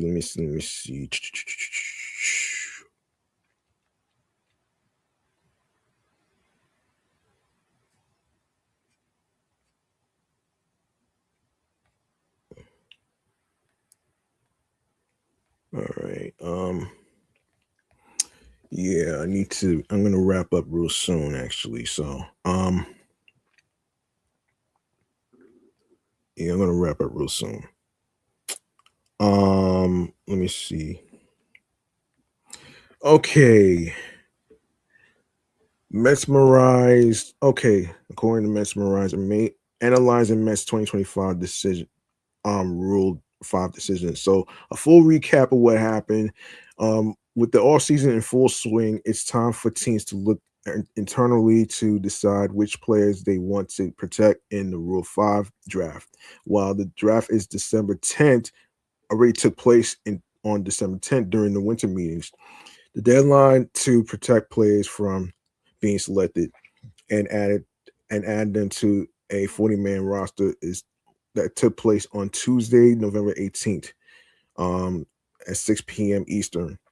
The Mets entered the decision day with a full 40-man roster, so they would have to make a move to add any players.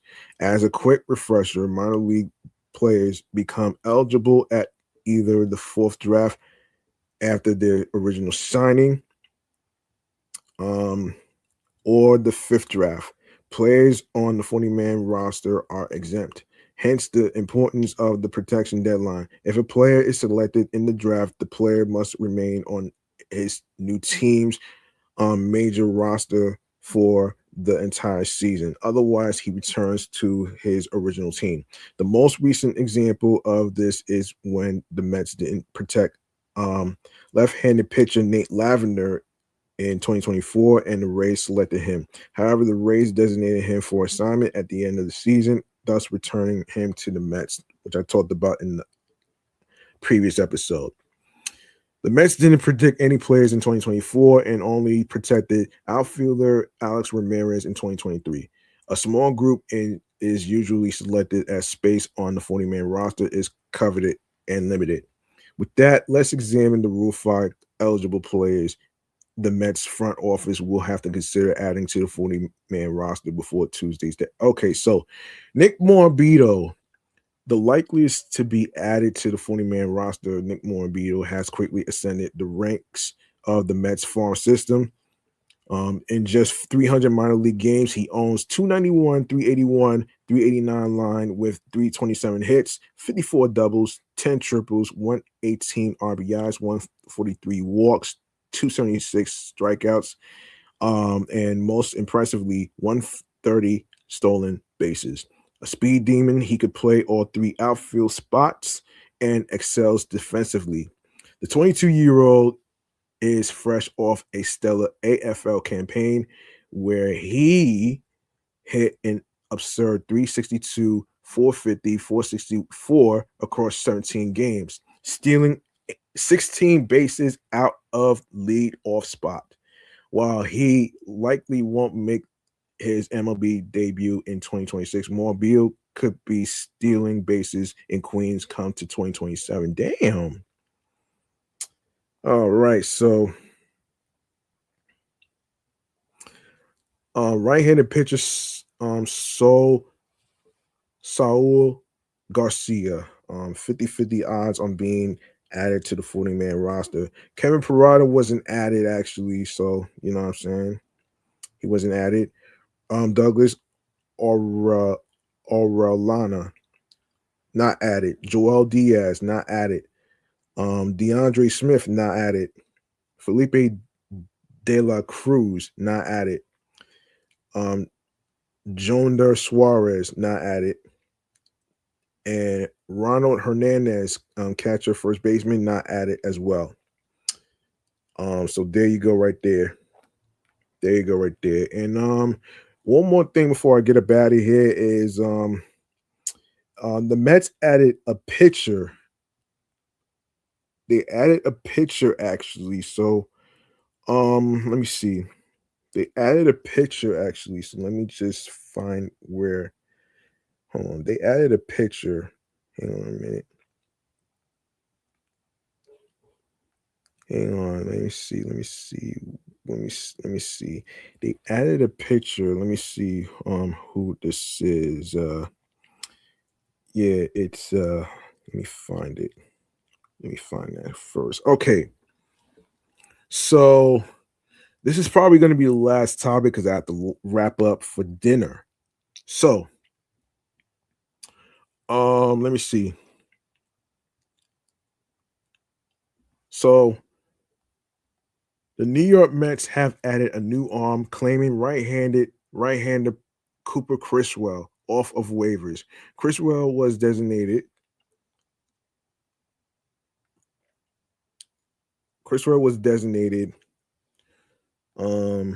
Was designated for assignment by the Boston Red Sox yesterday following their trade for Johan Oviedo. Boston, who had to clear a spot on the 40-man roster after the player 5 trade. Hope to sneak Criswell through waivers after signing him to a guaranteed deal above league minimum last month. But instead, Criswell will get a chance to compete for a rotation or bullpen spot with the Mets this spring. Criswell, age 29, had a 3.57 ERA in 7 games, one start with Boston in 2025. In 2024, he made 18 starts and maintained a solid 4.08 ERA and across his 99.1 innings. Before that, Criswell made just 12 appearances in 3 years with the Tampa Bay Rays and Los Angeles Angels, 10 of which came with the Rays in 2023. Boston's plan and desire to keep Criswell despite the club's growing depth at the position says a great deal about his value. In Criswell's 2 seasons with the Red Sox, he worked under the Mets' new pitching coach, Justin Willard, who I just talked about in the previous episode. The Red Sox gave Criswell a larger than normal guaranteed 2026 salary in the hopes that it would help sneak him through waivers. It didn't work, so it goes. Okay, so yeah. Criswell has had success as both a rotational piece and a long reliever out of the pen. He figures to join the Mets' current swingman Justin Hageman and Brandon Waddell as potential options for both roles. Criswell does not have any remaining minor league options, and the Mets would likely risk losing him if he can't carve out a role on the big league roster ahead of opening day. Criswell was drafted by the Angels out of college in 2018 in the 13th round after 2 full seasons in their minor league system. Criswell made his major league debut on August 27, 2021. Criswell has a low fastball velocity 89.4 miles per hour. That ranked him in the bottom third percentile in 2025, but was above average in ground ball rate 53% and chase rate 33%, while producing some of the league's softest contact 86.7 miles per hour average exit velocity. He features a 4-pitch arsenal of a changeup 31.2%, cutter 29.7%, sinker 29.7%, and sweeper 11.2%. In his lone start last season, Criswell went 7 complete innings against the Houston Astros, allowing just 1 earned run on 7 hits with 2 walks and 4 strikeouts, as that's what the K stands for, strikeouts. As the Red Sox won 2-1 in walk-off fashion. Cooper Criswell's tonight, 7 IP innings pitched. Seven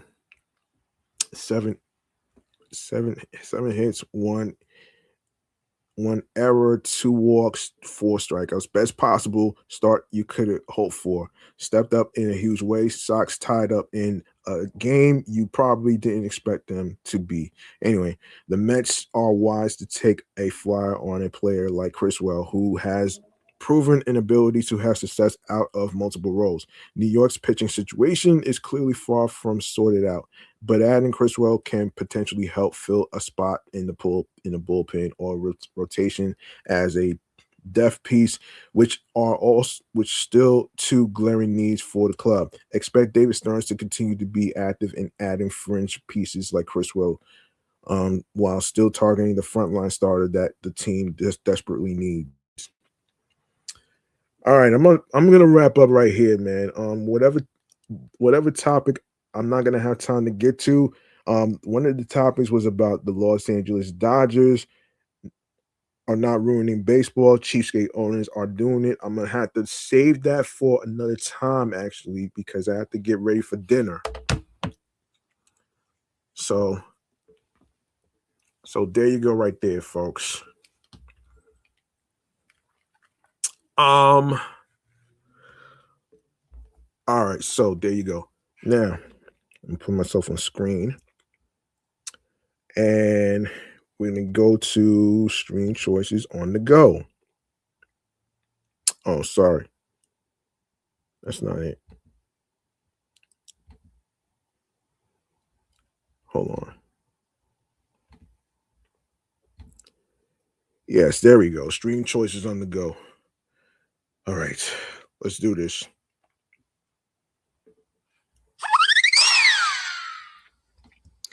All right, make sure you follow the Sports Edition show, Excellent Fun Vibrant Talks podcast on Facebook alongside with Blue Sky Social, Threads, and Instagram. The same goes for my other podcast shows that's on the same social media platforms. Includes the Entertainment Review Show, Meticulous Vibe Juice Podcast, and Off the Meat Rat Chains New York Avenue Podcast, the comedy platform. After dinner, I should be recording the last episode of 2025. So stay tuned for that. I should be done with dinner before 6 o'clock. So stay tuned for that as well. And you can also follow your host with the most, G Money Stacks 555 in Queens, New York. And of course, you go to the link in bio, you're going to see some audio streaming platform podcast feed links, which includes Audible, Odyssey, Amazon Music, Apple Podcasts. Make sure you leave a 5-star rating and review. It really helps the show grow for podcaster hosts like myself. Create more content, new topics, and everything else to help it grow. Castbox FM, Deezer, Listen Notes, Moon FM Podcast, Overhaul FM Podcast, Player FM, Pocket Cast, Pandora, Podopolo, Podorama, Podcast Index, Podcast Addict, Podchaser, Podverse, Podcast Guru, Podcatcher, Podcast Republic, Snip, Spotify. Make sure you add the podcast to your Spotify playlist. Make sure you press the notification bell so you know when each episode is going to be uploaded to Spotify and other streaming platforms.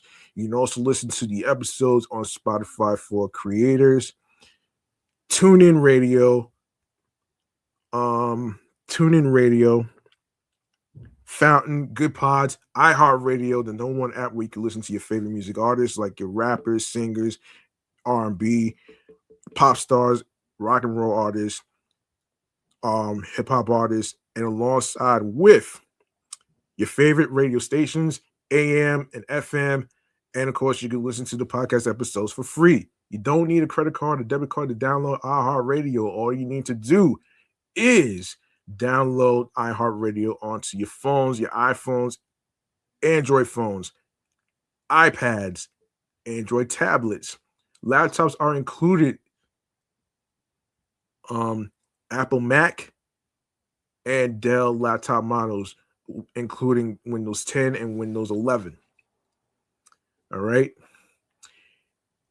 And of course, make sure you click on that subscribe button on the YouTube channel, sports YouTube channel page of Excellent Fun Vibrant Talks podcast. Leave a like and a comment on the sports topics in each episode, including today's episode. Let me know how you feel about the trades of Edwin Diaz, Pete Alonso, Cooper Criswell, and all the other topics that's been discussed in today's episode. Share the Linktree link that says Linktree / Excellent Fun Vibrant Talks pod. I do apologize actually for it was the wrong link. It's Excellent Fun Vibrant Talks pod in the Linktree link. All right. So there you go. Share the Linktree link that says Excellent Fun Vibrant Talks pod with your husbands, your wives, your boyfriends, girlfriends, people you're cool with that's into sports like football, basketball, and baseball or any other sports whatsoever. All right.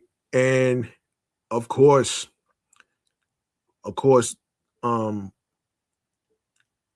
hit that notification bell so you be notified on when I'll be on the air via live stream for more video podcast episode live streams.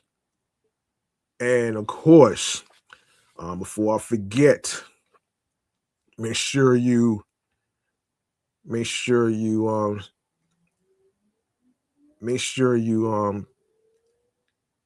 keep an eye out for new episodes Wednesdays, Thursdays, and Saturdays. All right, that's when they'll be dropping.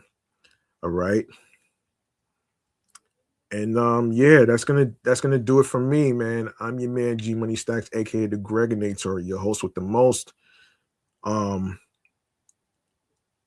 host with the most rhymes with now or later. And I'd like to say thank you to everyone for taking the time to listen. You could listen to any other sports podcast platform in the world, but you chose to listen to this podcast. Remember, the grind doesn't stop. Hard work pays off. If you want something, you have to work hard and earn it. It's not going to be given to you on a fucking silver platter. Of course, follow your goals and dreams. So follow your goals and dreams that makes you happy. Don't let anyone stop you or tell you there's no money in anything. That's not the reason you start your independent careers, including podcasting. It's never too late to start one. So it doesn't matter what age you are. It doesn't matter if it's a wrong time or it doesn't matter if it's the wrong time, whatever it may be that's going on in your lives, find something therapeutic that actually would chill you up. Also, if you plan on starting a podcast, make sure you be yourself behind the microphone, be on your P's and Q's creatively, mentally, emotionally, physically, and spiritually, that gets you into your zone alongside with tunnel vision. All right. And I want to say this before I get out of here, actually. We don't know what's going on behind the scenes when it comes to the New York Mets front office, David Stearns and Steve Cohen and all that other stuff. I did address the whole comment that he said that the Mets fans were called idiots and stuff. You can listen to episode 110. If you missed out on any episodes, like episodes 104, 105, 106, 107, 108, 109, 110, and including this episode right here, I am about to be signing off and everything else in between. So make sure you catch up. And I hope you folks at home have yourself a Merry Christmas. Enjoy yourselves with the family, friends, and everything else, even football games, basketball games, whatever you do to actually keep things simple. All right. I'm going to see y'all next time on the flip side. Stay tuned for more new topics in the next episode. Peace and one love. Peace and one love. I'll see you on the flip side, and I hope y'all have yourselves an enjoyable day and night wherever you listening to this. Have a good night, everybody.